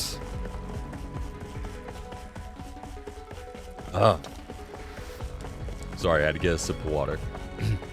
I run towards Arswid. Yes, the zombies are about to press their teeth into her tender flesh. I remember the question she asked me earlier. Can I actually bring myself to kill? Whether they're truly human or not, can I kill something that looks so human? It doesn't matter now. My head simply aches. Yes, it's time to stop thinking, Shiki. Just go in. I've never gone without my glasses for this long. I've never been this subjective in my thinking. In my frenzied state, I make quite a quick note of where each deathline is on their bodies. Then I commit to memory each of my undead targets. Hands off her, you eyesores. The dead shouldn't dare to prey on the living. Besides, she's my prey, mine alone. Yes! Villain Shiki! I cut through lines on 3 of the zombies like they were butter. Each neatly splits into 3 pieces and drops to the ground dead. It was almost too easy. With their attention focused on Arswid, they were completely defenseless. Wake up! How long do you plan on just laying there? I make no attempt to touch her. Sorry, I have to make that noise when it shows me faces like that. I just call out to her as I kill the 4th. Shiki? Roused by my voice, Arswid opens her eyes in a daze. What are you doing here? Run already! She pushes herself off the ground, but the toll on her is evident from my face and posture. She's come to. She's alive. Although her wounds haven't healed, it looks like Arswid won't be able to move anytime soon. She's the one who ought to be running away, not me. Unfortunately, I don't exactly have it in me to get her to safety. Glad you're back up. Try and cover me if you can. Yeah, just immediately. Cover you? Are you taking him on by yourself? Have you lost your mind? Yeah, the only one thinking here is Arswood. But you know what? Shiki, when he's not thinking, actually a beast. Would somebody in their right mind do this? This is like the bottom of the ocean for me. You got that? I have 3 minutes tops, and that time we've got to do this. We have to kill him and end it. Knife in hand, I dash ahead, leaving Arswood behind. Oh, we're just going in for a head-on clash? I look over to Blob, quickly calculating the distance between the two of us. About 40 meters. 6 seconds before I reach him. He still hasn't noticed me yet. 3 more seconds. I can't waste any more time observing him. I've got to end this with one final blow. My body is already suffering from hypothermia. I've got 3 more minutes until my mind and body shut down entirely. But I have, at most, 1 minute before my body starts to falter, and I can no longer move freely. That's plenty, though. Come on. I can already see the lines. That'll let me kill him where he stands. He finally reacts. Oh. He shifts his gaze towards me with all of the disinterest of a man who has to wave off a bug. The gigantic lance he used to skewer Arswood is gone too, which makes sense. I'd be worried if it wasn't. In Vlov's eyes, I'm nothing. I might as well be one of his useless zombified minions. He sees me as no more than Arswood's incompetent bodyguard. Meat shield!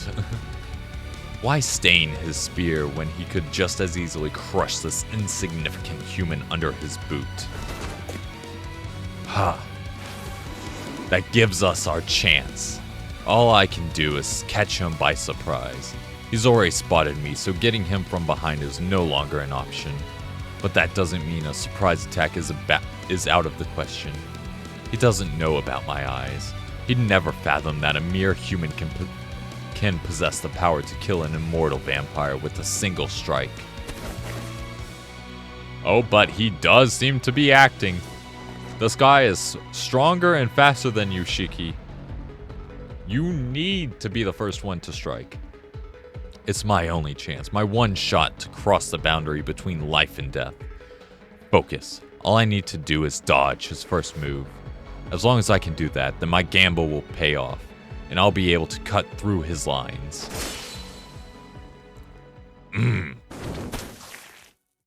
1 second before I reach him. Just as I'm about to get within slashing distance, we both jump back from one another at the same time. We never even got within each other's reach. 2 factors brought us here. First, I made a misstep. The cold air concentrated around him prevents me from getting nearer. The closer I get, the duller my body and mind become. At the speed I was going, I'd have lost consciousness. As soon as I was within 2 meters of him, one more step and it would have been over for me. Okay. I've lost the element of surprise. It just isn't possible to sneak up on Vlov and kill him. But I can live with that. Failing the ambush was something I had accounted for. There's one more problem, though. A problem far more deadly. That bastard. My rage throbs behind my temples, mixed with the headache from going without glasses for so long. I still can't believe it. He somehow managed to read me. He must have some kind of intuition, a primal instinct to survive, that which would put any wild animal to shame. He should have had no reason to fear me, yet he somehow sensed that I have some method of killing him. In that perilous instant, he recognized me as a threat, leaped away without another moment's thought. Why did I withdraw? I jumped back around 2 meters, but his retreat was on another level. He had to have pulled a full 30 meters back. I suppose 30 meters must be the minimum safe distance for a vampire. It's almost hilarious just how different a scale we operate on. What is this? What are you? He took the words right out of my mouth. My luck has quickly gone down the drain. He'll never let me close the gap between us again. I've recognized that I won't be able to take him down, whereas he's figured out that I possess a way to kill him. From here on out, it'll be... Very well. You will not approach me. You will die where you stand. A long-distance massacre. Oof. Come on. Dodge and weave, boys. Dodge and weave. The cold air condenses, forming icy objects in midair. They're sharp as spears, and like bullets they fly, targeting my skull. Do I dodge, or do I try to take them? Should I waste my weapon here, or continue to conceal it? The decision is made on instinct. Okay, good. Ah! The headache rings my brain like a wet towel. My eyes hone in on an instrument of death. Like the focus being adjusted on a camera. If I cut the lines, these spears of ice, their inertia, the very bonds holding them together, will be killed right in front of me. Yep. Death takes aim at my temples. I align my knife with the projectiles. Humans were once feral beasts too. We're still hosts to the acute reflexes and instincts we had during that bygone time. As long as I'm free to move my body as I wish, these icicles are no deadlier than a pea shooter. However, I've used up my one shot at a surprise attack. His eyes tell me everything I need to know. He saw what I did just now. He doesn't have to understand how I did it, but I'll never get close enough to do it to him. And now he's just gonna shoot you at a distance, because, hey, I've lost my only avenue to victory. Should I really have shown him my trump card so soon? No, I shouldn't have. But it's not like I have another choice.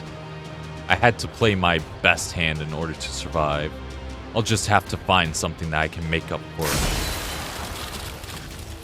Ugh. I limit myself to only the most necessary movements. Even if I can't get close to him, I should at least try to conserve my energy. There's only 2 more minutes left till I hit my limit. My fear is cast out by excitement.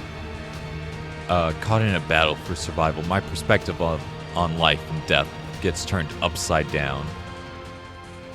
That was no miracle. Yet it defies any sense. By what means does this man pass through my thirst like water? I shall kill you where you stand. There's a brief lull in the onslaught of icicles. He hones the wave of cold air into singular points, creating a maelstrom of ice. A valiant effort, but this is where you die. I will not have you quicken my heart any further. The frozen javelins are launched in my direction, as if from a trap thrower. Slice through each of these icy bullets. With Arswood behind me, I've got no other choice but to cut down every projectile as he throws our way. It takes about 1.5 seconds for his frozen spears to close the distance between us. As long as I'm able to move my body, I can continue fending off his assault. But in the meantime, I need to come up with a plan. Love hasn't moved an inch. Why? There's no reason for him to hold back now that he recognizes I'm a threat, which leaves me with a hypothesis. He's frozen in place, not because he thinks he can finish me off from afar, but because he can't move. Then when he's in that state. Arswood has cornered him already, leaving him without blood to fuel him. This freezing aura that surrounds him is more like the final defense mechanism of a monster on the verge of death. It's a wild theory, but it's one that fits the present situation. Trapped and unable to move, Lav desperately throws accursed icicles every which way in order to cling to life. In the end, it doesn't matter if he runs hot or cold, all creatures ultimately perish when in his proximity. If I were within If I were within 10 meters of him, I'd freeze to death in 2 seconds. I'm going to collapse in no time. I'll meet my end like a lost traveler in a snowy mountain, doomed to drift off to sleep and never wake up again. When a human's body temperature exceeds 43 degrees and drops below 34, brain cells start to shut down. But I can't lose myself in the details. I have to look at the broader picture. I cannot let my thoughts distract me. My duty is to slice my knife through whatever comes my way the second I see it. I do have to revise some of my earlier assumptions. Yes, the cold he emanates spreads out in all directions, but after a closer look, I'm not certain the density is uniform all the way around. The ground seems coldest. That must mean there are temperature disparities in the air around him. If he has a weak point, that's where I'll find it. His blizzard may act as an all-encompassing barrier, but that doesn't make it impenetrable from every angle. Oh, and now he has his lance. How the hell do you think you're even gonna get close to him, Shiki? So, you would cast your life into the abyss for your master. Valiant. But you will go no further. Vlav draws his lance, used against Arswid from the shadows once more. As he does, a large tree of ice crystallizes in the air behind him, its branches extending in all directions. Oof. Yeah.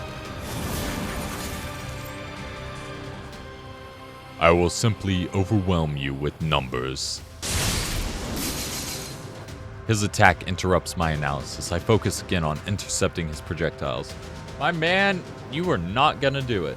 There's no way I can kill all the icicles this time. Nope. Nope. I have to take a hit. No, I can't let that happen. It's too soon to give up. I can't afford to take the slightest graze. Bleeding here would be death. The unforgiving cold would strip me of my life before the minute was out. So I have no option but to kill. One way or another, I must. I reboot my consciousness and see the lines, only the lines. One by one, I take note of my prey, 26 in all. I devise my plan, plot where to move, where to slice and kill, and where to dodge. At the center of it all, I see it. Oh? Oh, the mass. Yes, yes. That which far transcends all of the lines of death surrounding it. A perfect point from where the lines are born, the place where death converges. Huh. The wall of death closes in on me. Shiki, you got it. Just, I don't know, throw the knife. But just now I saw it, a glimmer. Just as I'm going to die here, so too does the possibility exist of him dying. Come on, you were this close, my man. Ah! Oh, he's doing pretty good. But I've already reached my limits. Shiki Tono is out of ways to ensure his survival. The icicles rip through the flesh of my left thigh and the right side of my abdomen. Oof. Precious heat is robbed from my extremities. My ligaments scream as each sudden stop chews away more muscle fibers. The cells within are instantly destroyed by the ultra-cold temperature. My fingers grow numb. I can barely move my limbs. Huh. This is it. The chance at victory slipping out of sight. Whether he finishes me off or not, I'll be dead within a minute. If Vlav or Arswid or anyone else were watching me now, they would think the same. I'm sure of it. But no one believes in it more than me. Come on. So then why? Must be some primal animal instinct. Why is it that you're smiling during all this? Ah! That's Arswid. I can tell from the shadow. An icicle strikes Arswid in the face. Ow. Why'd you have to hit me in the face of all places? Come on. Fuck. I forgot to account for Arswid's position behind me. It looks like it only managed to graze her, but she has one hand over her face, rubbing the spot where she was struck. What kind of person takes a hit like that to the face and comes out with barely a scratch? Ow, that hurts. I was already down on the ground. You didn't have to hit me. Ow, ow, ow, ow. I'm reminded once more of just what a monster Arswid is. She buries one hand into the ground and pulls out a massive slab of earth as easily as someone might dig through sand with a shovel. Hold on. Then, as if to rebuke Blob for the pain he caused her, she flings the rock in his direction. This is why I left you to begin with! But he demolishes it with just as easily with his lance. Whoop. Wrong thing. There's still not a scratch on him. It makes sense that he wouldn't be killed by rudimentary weapons. And yet, after seeing Arswid's counterattack, it's like the final piece of the puzzle has fallen into place. Finally, I've got something I can work with. I can kill him with one blow, but to do that, I have to strike him before my body shuts down from the cold. How, though? My legs won't carry me the distance they need in a span of 2 seconds. I need something faster. To maximize my chances, I'd better approach him from an angle where the cold is thinnest, but I can't use my legs to do that. Okay, Arswid, you be the legs. Shiki, you be the eyes and arms. I've got no other options. At this rate, I'll die anyway. It's no longer a question of if I can do it, but how. Brace yourself. There's only one way to get close enough, and that's by throwing, taking flight, pulling. Honestly, I think he should throw, but the guy's fast. So he's just gonna... The knife would just go through the air and he would just go dink and knock it away. Pulling? What do you mean pulling? You mean dragging yourself across the ground? No. Let's fly. Oh, wait. Arswid can fly. Hold on. Hold on. Yeah. Take flight. Taking flight. Or I suppose it'd be more accurate to say falling down. Fair. Heat rises. Yes. Yes. So above him is going to be hotter. But can I actually pull it off? The whole thing would be down to luck. I'm already aware that there's no way I'd come out of this venture unscathed. For one, the impact of the landing alone would break my bones and turn my muscles to pulp. Will you be able to bear such agony? I don't know, it seems better than this possibility. Better go down fighting. I narrowly sliced through the projectiles as if I was cutting through my own hesitation. Those were a little too close for comfort. Well, I ought to thank him. That last shot has opened my eyes. I just need to take whatever pain that comes my way. I've never been particularly susceptible to the sting of death to begin with. From now on, I'll tune every last thought to the prospect of killing. I have no doubt that Vlav is already doing the same. I turn around and run towards Arswid. Arswid! Throw me like a baseball.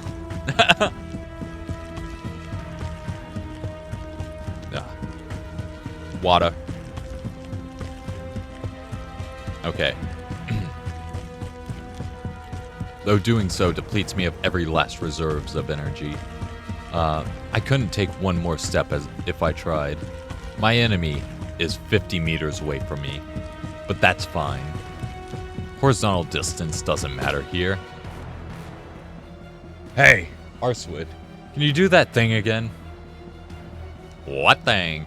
You know, the thing. The thing! We have to play the pronoun game. I quickly explain my plan to her. It's a short explanation. She views me with total bewilderment, but something about my expression must have convinced her. Ah, whatever. You're just the human meat shield. Sure, I can throw you. I doubt you'd live, but okay. Now there'll be nothing left in my tank if I pull something on that scale, right? I don't know, throwing Shiki isn't gonna be that hard. It's not like he's 5 million pounds or however much a vampire can lift. Are you sure you'll still be able to do it despite that? We won't be able to run if it comes down to it. I nod, indicating I've accepted the consequences. I don't even have the energy to talk, and I'm honestly shocked Arswood was still considering the possibility of escape. But won't you fall off halfway though? I'm not great at holding back, you know. Yeah, if we do die on the way there, not gonna work. No shit, I'll fall off. That's why even though I'm supposed to catch my breath, I can't help but yell before getting to my plan. Which is when... Well, now or never! Hurry up, Arswood! There's no time to explain. Bluff has already sent another merciless storm of spears our way. It's fine, just throw me at full force. Don't hold back. If I'm gonna die, then I'd rather it be by your hand. We don't have time to dance around the issue. I take my eyes off Arswood and focus on our enemy. Behind me, Arswood perks up in response to my order. Was that just a confession? Oh my god, thank you so much. Got it, I'll make sure you win. Well, I guess Shiki has decided. He has fully gone against the X. Yeah, this cold-hearted X. I crouch down in front of Arswood. There, I press my knees and palms flat against the ground. Here we go! An unseen arm runs beneath the surface. Arswood unearths another slab of rock just like before. No, it's on a whole different scale this time. The entire terrain crumbles and shakes as she loosens a massive swath from the ground. And there you go! Hop up and away, I guess. It's an explosion of soil, a veritable upheaval of the ground. The terrain splinters into countless pieces. If Vlov's cold as a blizzard, then Arswood's made a tsunami of earth. Even Vlov's deathly icicles are but droplets splashing against the tidal wave. Soon, the 50-meter-high wall of earth will crash into him with the full force of 7,000 tons. Yet the knight doesn't flinch in the face of the looming calamity. Yeah, he's probably able to tank any of the earth. He pierces through the wave of gravel with the thrust of his steel lance. But between the falling debris, he must have noticed that Arswood, having used the last of her strength to pry apart the bedrock, was now on her knees, and that the imminent threat was nowhere to be seen among the earth and sand. Yes. We're gonna do the same exact thing. We're gonna do the little backflip kind of pose in the moonlight, and then we're gonna come down with the knife. Staring down the towering wave, his instincts returned to him. To be precise, they had returned 2 minutes prior, when a lone human forced him into retreat. That which he had thought was forever lost to the cold was rekindled, and he found himself regaining a semblance of his sanity. This human was the means to kill me. I know not how, only that he does. A lingering instinct of a man once whole. The intuition of a warrior, honed and tempered during the Dark Ages, suddenly broke free of the curse plaguing his body. The deep-seated pride of a knight, built up over a mere 2 decades, had won over the madness of a millennium. He understands all too well that this is nothing short of a miracle, but such things are fleeting. The delusion of the mind will end once he kills the human. It will regress to being a dream of the dead, never to see the light of day again. In a matter of moments, the human joy he finds in the thrill of the flight will be buried by a haze of frost.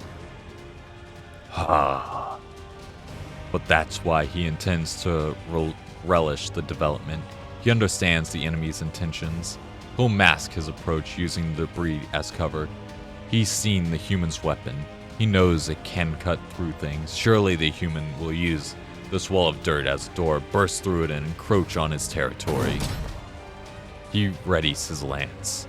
The wall of dirt towers before him. Under normal circumstances, he would shatter the wall. and his concealed foe with it. There is no need for him to adapt to the enemy's tactics.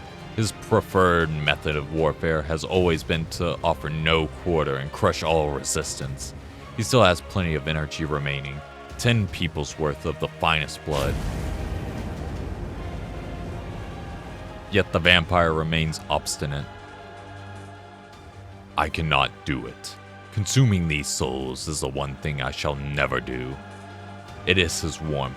In order to burn, he will preserve this blood for all eternity. It does not mean to make light of the human.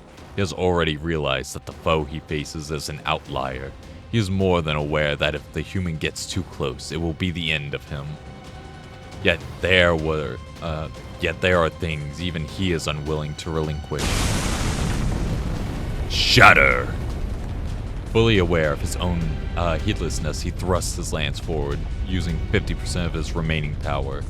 The giant wave of debris breaks apart immediately on impact, but that only takes care of the rocks to his front. The blow ensures his immediate safety and nothing more. He knows that it would do little to his foe. He knows the enemy will come for him. No matter the cost, he will come.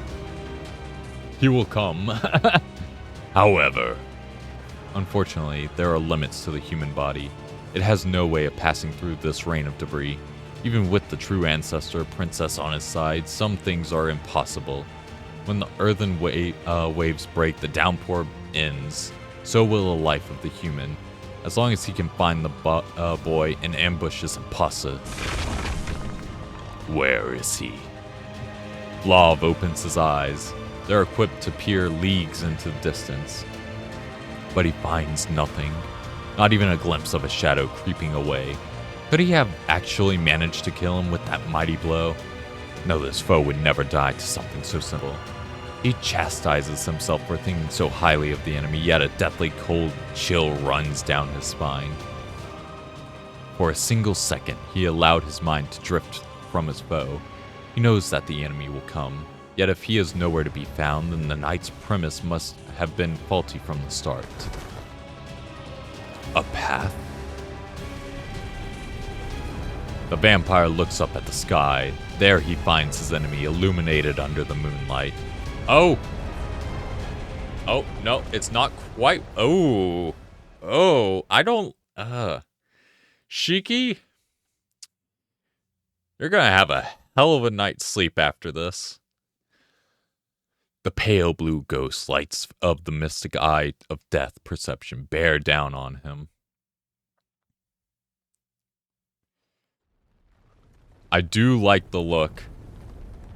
He looks like he's a animal, cornered animal.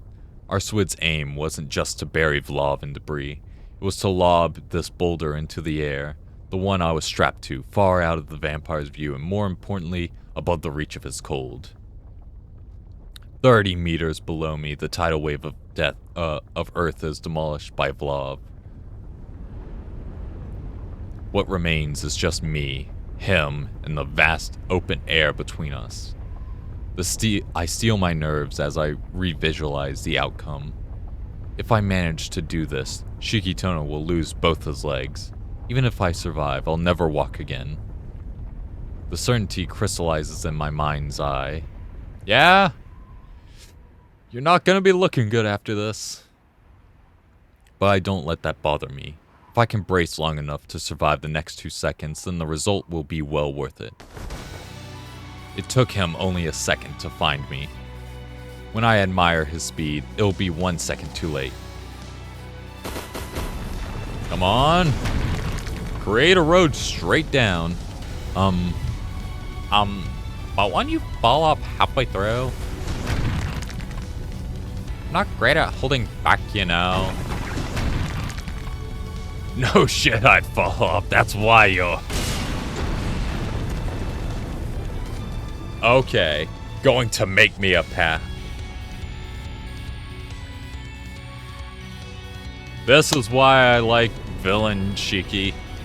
He just comes out and he's like, you know what, I might be insane, but this is going to work. The floating rocks fall into place like puzzle pieces. A hastily constructed slide connected by ivy. We sit on the same coordinates with only the air between us. Come on, here we go. I calculate my chances of survival. Before I get started, I confirm my target. My route is plotted.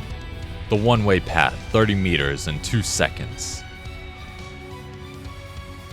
It's showtime, bloodsucker!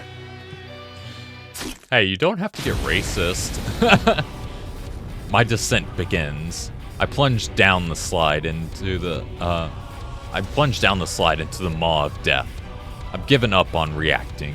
I can only make my decisions one at a time, 1 second at a time. During the 2 seconds leading up to my touchdown, I focus on 2 factors. Every decision I made could end in my death. When faced with such a scenario, I must concentrate on where my chances of dying are particularly high. I visualize every point that could lead to a certain death. Only 2 such exist. Elsewhere, my chances of survival lie around 10%. I don't need to worry about those. 10% is more than enough. The problem lies with the ones where I have the 0% chance. A scenario where I die, no matter how deftly I perform, no matter how careful I am. Which is where I must do whatever I can to raise those odds from 0 to 1%. I need to sharpen my senses if I'm to overcome these 2 obstacles of death. I don't have the luxury to allocate them anywhere else. As I drop down, I no longer have the capacity to plan ahead for anything else either. What if I'm wrong and there were more than 2 points of certain death? I can't even fathom it. If there are, then it's already over for me. I don't have the strength to avoid 3 of them. That would just mean the power to exceed my wildest expectation. Okay, the icicle spears, we can deal with that. Icicles appear in the air behind him and shoot forth at me, as if to smother their prey. They close in like the jaws of a beast. It's terrifying, but I'm beyond caring now. Just smash them, or just let them smash you. One of the two, Shiki. Don't know about taking damage at this point. That fear amounts to nothing more than a base animal instinct. I had seen this coming from a mile away. It's the thing I feared would kill me. Oh, and his lance. He does have his lance, 10 meters. I passed through the first obstacle. Every last one of my nerves is on fire. My muscles are tuned to perfection. I rapidly twist and turn my torso. Even though it should have been impossible for me to change the trajectory of my descent, I managed to somehow do it after calculating the angle of his weapon. Oh, do we dodge? Oh, we dodge! The metallic object narrowly skims the air beside me. My 0% gamble pays off, and I manage to avert certain death. Only 1 second before I land. It's my victory. He's out of moves. He could make things colder? Both obstacles are determined in the span of a second each. Now I have to kill him before my insides are pulverized by the impact of the fall. I don't care what will happen to me afterwards. In this moment, all my focus is on piercing his lines. But if he were to have one more move up his sleeve, something outside of my predictions. Yeah, you never show all of your cards. You always leave one. No, there's no time to think. No time to avoid it. Even if I could change my trajectory at this juncture, I wouldn't waste my time on it. The time for the thinking is over. If I'm going to die, that was decided the second I started my descent. This is fine. And my brain is to be skewered by ice here. I doubt I'll even register it. Oh! Oh! The second obstacle. The negative 100 degree temperature that defies the laws of nature and stops the human body in its tracks. My impulse to brace for a landing and even my concerns for the sanctity of life are behind in the sky's something. Blob! Kinetic energy courses through my thighs, through my hips, up my back, and from there into my right hand as I swing the knife down. Now that the motion has been set into action, there's no way of stopping it. I'm a killing machine fueled by inertia. All my brain needs is to do is to locate the lines. Is that it? At the center of it all, I see a light. A vortex of swirling atoms, the certainty of life's eventual end. A place of pure death that pulls everything inside like a black hole. My brain may have cast out all rational thought, but it still comprehends what it's seeing through sheer instinct. If the lines are what brings death to life, then this core brings death to the origin of its existence. The end of the universe where any creature, be they monster or immortal, can be killed with a simple stab. I can't say I care much for this sudden revelation. My entire body trembles with emotions that run much deeper. Having used his lance already, Vlav unsheaths his machete. Realizing my aim, the vampire readies for another counterattack. It's his final move in this game against an underhanded opponent like myself. This man is the real deal, a shining example of his kind. I don't know or care where that bar is set for vampires, but he is a killer through and through. Good night. Well, good night to you, Vaughn. Hello, and thank you for sticking through the stream. We are almost done with the fight. It looks like he wins, I assume. It would really suck if Shiki dies right here and it's like, well, GG. But anyway, good night, good night. I know you're in a different time zone, so it's probably real late for you. I can't help but despise him. When he was sane, before he was a vampire, I'm sure he was a knight worthy of envy. Even if not a shadow of that man remains. But he will never get the chance to bring his blade against me. I turn, dodge, then twist. Oh! Shiki gets the first hit. My eyes trace his core.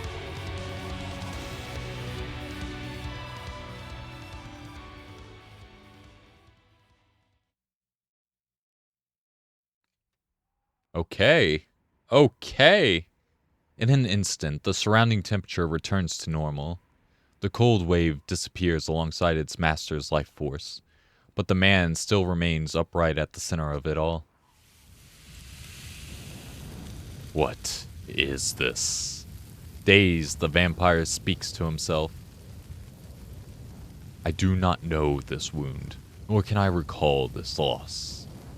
I know only that this indescribably gentle touch of air left me long ago. I don't know what he's saying. I don't even know the language he speaks, but his tone is gentle, like that of a poet extolling spring. Ah, I feel neither pain nor cold. How frightening. How very nostalgic. Oh, he's just remembering him and Arswood together. And he's just like, I haven't felt this warm in ages. It's as if I've already died. Well, GG.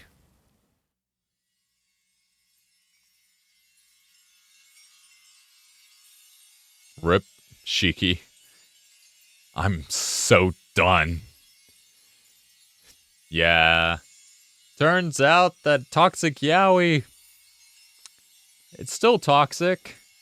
My body drops backwards onto the ground, but my heart and lungs cry for joy as finally, at long last, I begin breathing normally once again.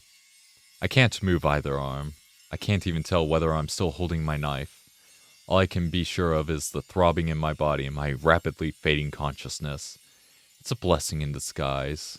My pain is overtaken by numbness. It feels like the bones in my left leg, which I landed on while falling, were carved with a saw. Normally, the pain would have me seeing stars, but right now, I can't feel a thing. God damn it. Why'd I have to do this? Why? For a girl. The miserable words pass my lips even though I will them not to. I don't get any joy from having survived. I don't even feel pride in having done some great feats. Uh, it wasn't a miracle. It was nothing. After all was said and done, I just charged at him with every emotion I possessed. The moon. The solitary crescent moon sits high in the night sky. How odd. It feels similar somehow, like I saw something just like it in a dream once. Are you doing okay, Shiki? Our Swid strolls over as if nothing had happened. I'm alive, I guess. I feel more dead than alive, though. Even talking hurts like hell. But you're not going to hear me, make pity complaints while I'm still alive. No need to be modest. You just managed to kill an ancestor, you know. There's no shame in boasting a little. Our Swid seems to be happy on my behalf. Even I know that killing Vlov was a significant accomplishment, and yet, it's not like I actually did anything. Zeiss has already decimated the city. The body count will likely eclipse the massacre at the hotel by hundreds, if not thousands. This is all my fault. I let it happen again. Huh? It's not like anybody died. If it's Vlov's curse you're worried about, I protected everybody. No one died? Hold up, what are you saying? Yes, that is a good question because last time I checked, there were people being eaten.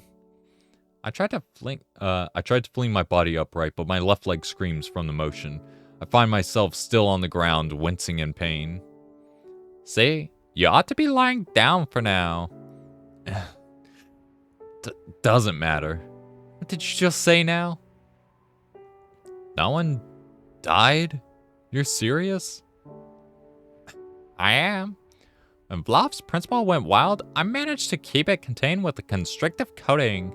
Though I'll admit, if you'd taken any longer to kill him, I probably wouldn't have would have kept containing it. Our Swid casually admits to having done something insanely overpowered. Yeah, you know, it just turns out you just need to hold back a little bit, and that guy is nothing, so it was easy. My mind flashes back to the fight. Our Swid had paused abruptly just before she was hit by his lance. Does that mean she didn't do that to protect herself, but to protect the entire city? Come to think of it, it's kind of strange that I survived the initial blast of ice at all. Yet I was able to keep breathing even in those Arctic conditions. Our Swid must have ensured the rest of the town was able to do the same, and because of it, that happened. This entire time, I was only thinking about myself. Meanwhile, she was selflessly protecting the city, even when she knew it would leave her at a disadvantage. Meanwhile, our Swid's just like, yeah, I know, I'm amazing. You don't have to spell it out or anything. You could just sit there and smile. You idiot. Why the hell would you do that? Weren't you the one who was saying we can't be thinking about human casualties? A strange wave of anger washes over me as I shout at the space case standing next to me. Her head's in outer space. Our Swid raises her brows curiously. Because you told me that's what you wanted. I said something that idiotic? Seriously? When? Where? Don't tell me she did it because... You're an exception. You've never even drunk blood, so you're fine in my book. Vampire or not, as long as you don't lay a hand on humans, I've got no problem with you. Oh, so that's what it was. I can't believe it. As long as you don't lay a hand on humans. She followed that. Even though she might have lost her life in the process if anything had gone wrong. I laugh at the bizarre reality of it all. If anything, I'm more dumbfounded than ever. But more than that, I'm incredibly, incredibly grateful. I close my eyes.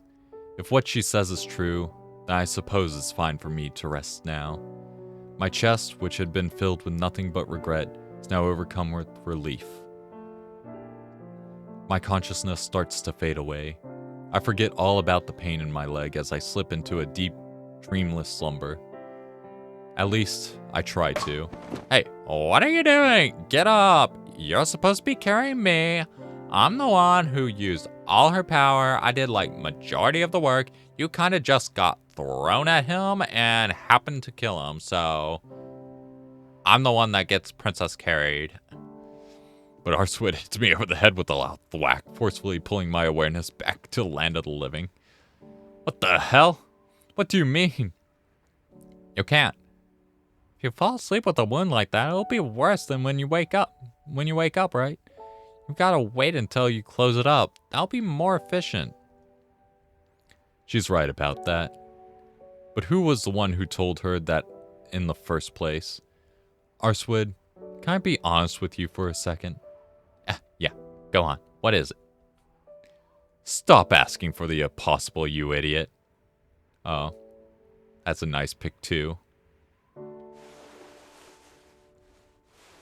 This is the end.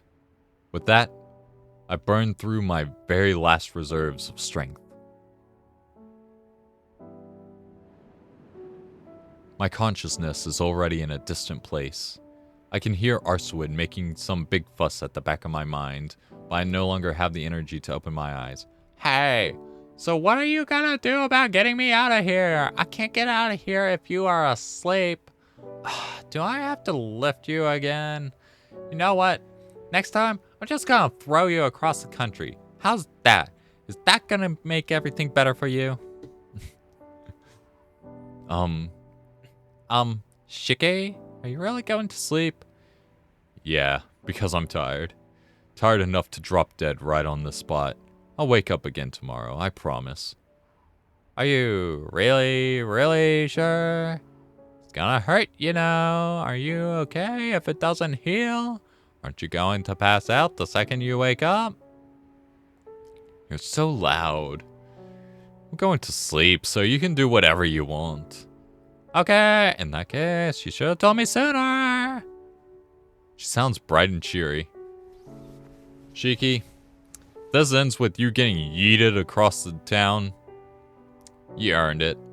Her tender fingertips feel cold against my already ice-cold skin. It's nice. It's nice. Soothing.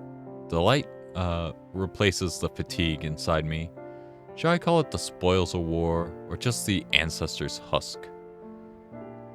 Either way, it'll work. I didn't really know where to dispose of it anyway, so this is perfect. Wait, what? No, was that?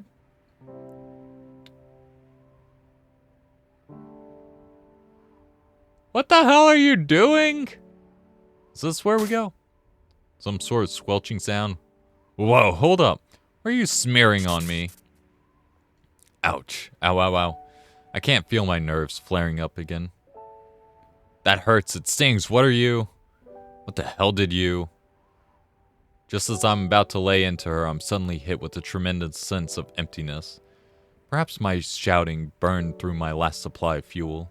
This time, I know I'll fall into an uncontestable slumber. Don't worry, it's nothing bad. I'm just using it to fill up your wounds. Though, I can't really do anything about your bones. You should get that checked out with one of your human doctors afterwards. Her cold fingertips part from my skin. Are you asleep, Shiki? Yeah, I am. It's been a while since I've slept so soundly without a whiff of fear. You're probably gonna have one when you get back to your sister. Your sister is going to destroy you. Guess I'll have to get you back myself. Your house was the one on top of the hill, right? I'll help you home. In my sleep, I only see the white moon. You did good, Shiki. Thank you. You really saved me out there. Her words of gratitude float about weightlessly. I can't hear her voice anymore. Finally, without anything else to intervene, I fall into the deepest of sleeps. Finn.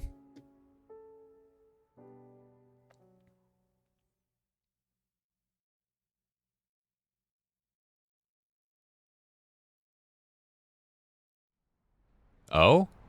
No, that's not the end of the chapter. A few hours after the blaze outside the station, while the fire raged, firefighters on the scene reported it would take 2 full days to put it out. However, around midnight, the fire died down and was fully extinguished soon after. An officer dispatched to the location said it was as if a living creature had decided to up and leave.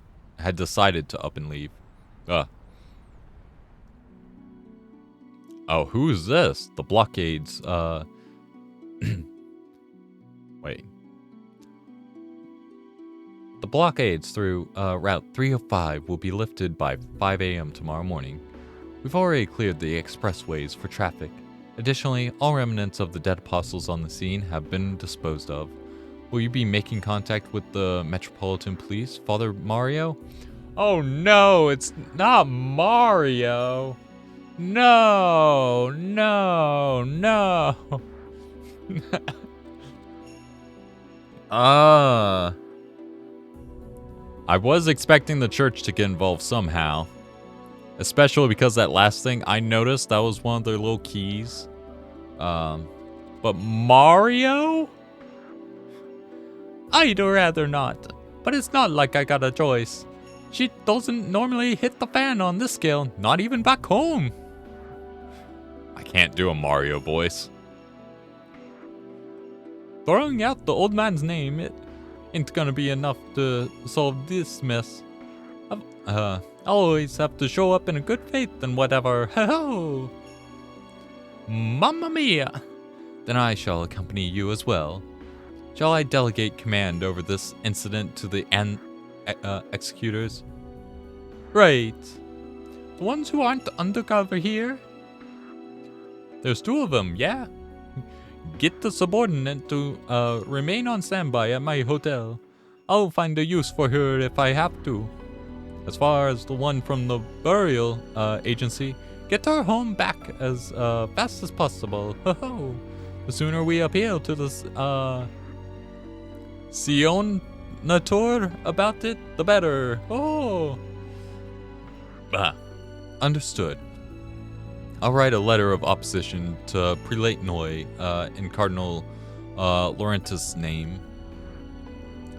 That's more or less it for our work here. Oh, I don't really care who stays to clean up the scene. Hey, Ando. Who the hell is this? You called, boss? Yeesh. I really had a bad run of luck in my assignments lately. You know they're never going to buy that this was just a gas explosion, right? Should I see if any terrorist groups want to take credit? Nah, don't need. We're making the folks who own the place deal with the fallout. Gonna be a real hell of a mess when they start shaking the place up. Ho-ho! All we gotta do is get rid of the shit that ain't supposed to be here. We dealt with the dead apostles, but that still leaves the human remains. You gotta go do that. Okay, gotcha. Wait a second. Isn't your usual entourage still stuck outside the country? Am I the only one here? You seriously want me to check all the bodies for signs of bites? I'm not just asking you to check. Oh, I'm not just asking you to check them. If they're alive, you'll have to send them to the church. If they're dead, then kill them again. But I started working for you because I started to avoid that kind of work, boss. Hurry up. I'll make certain the morgue is ready for you. Oh wait, hurry up. I'll make certain the morgue is ready for you. I'm sure you can handle it by daybreak. Whatever. I guess I'll just squeeze the trigger on some unmoving targets. No problem.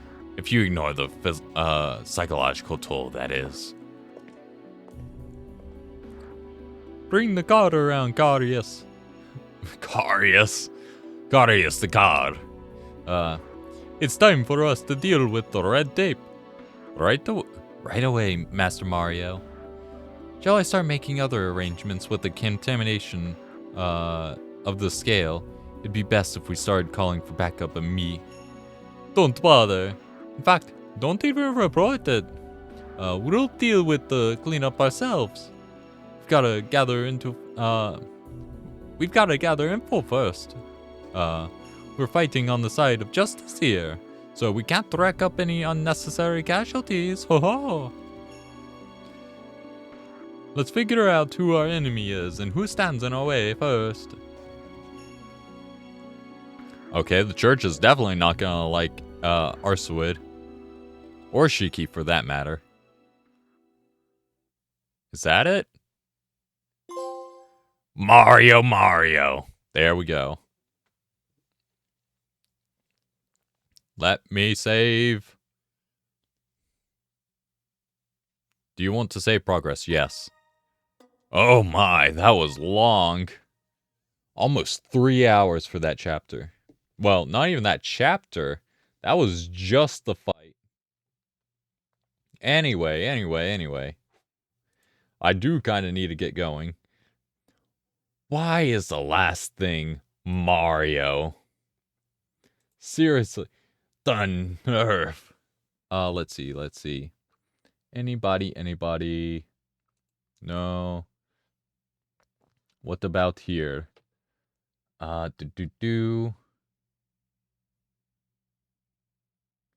Let's, I guess.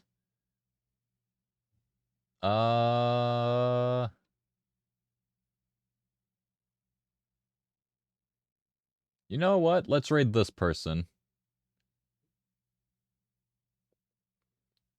What are they playing, though? Because we can't... Oh, Warframe. Hell yeah. That's actually a pretty fun game. So, yes. We'll be, raiding a person named Astria Rose. They're playing Warframe right now. So, let's have fun. But as always, it's been fun. It's been good. And I'll see you all next time. Bye.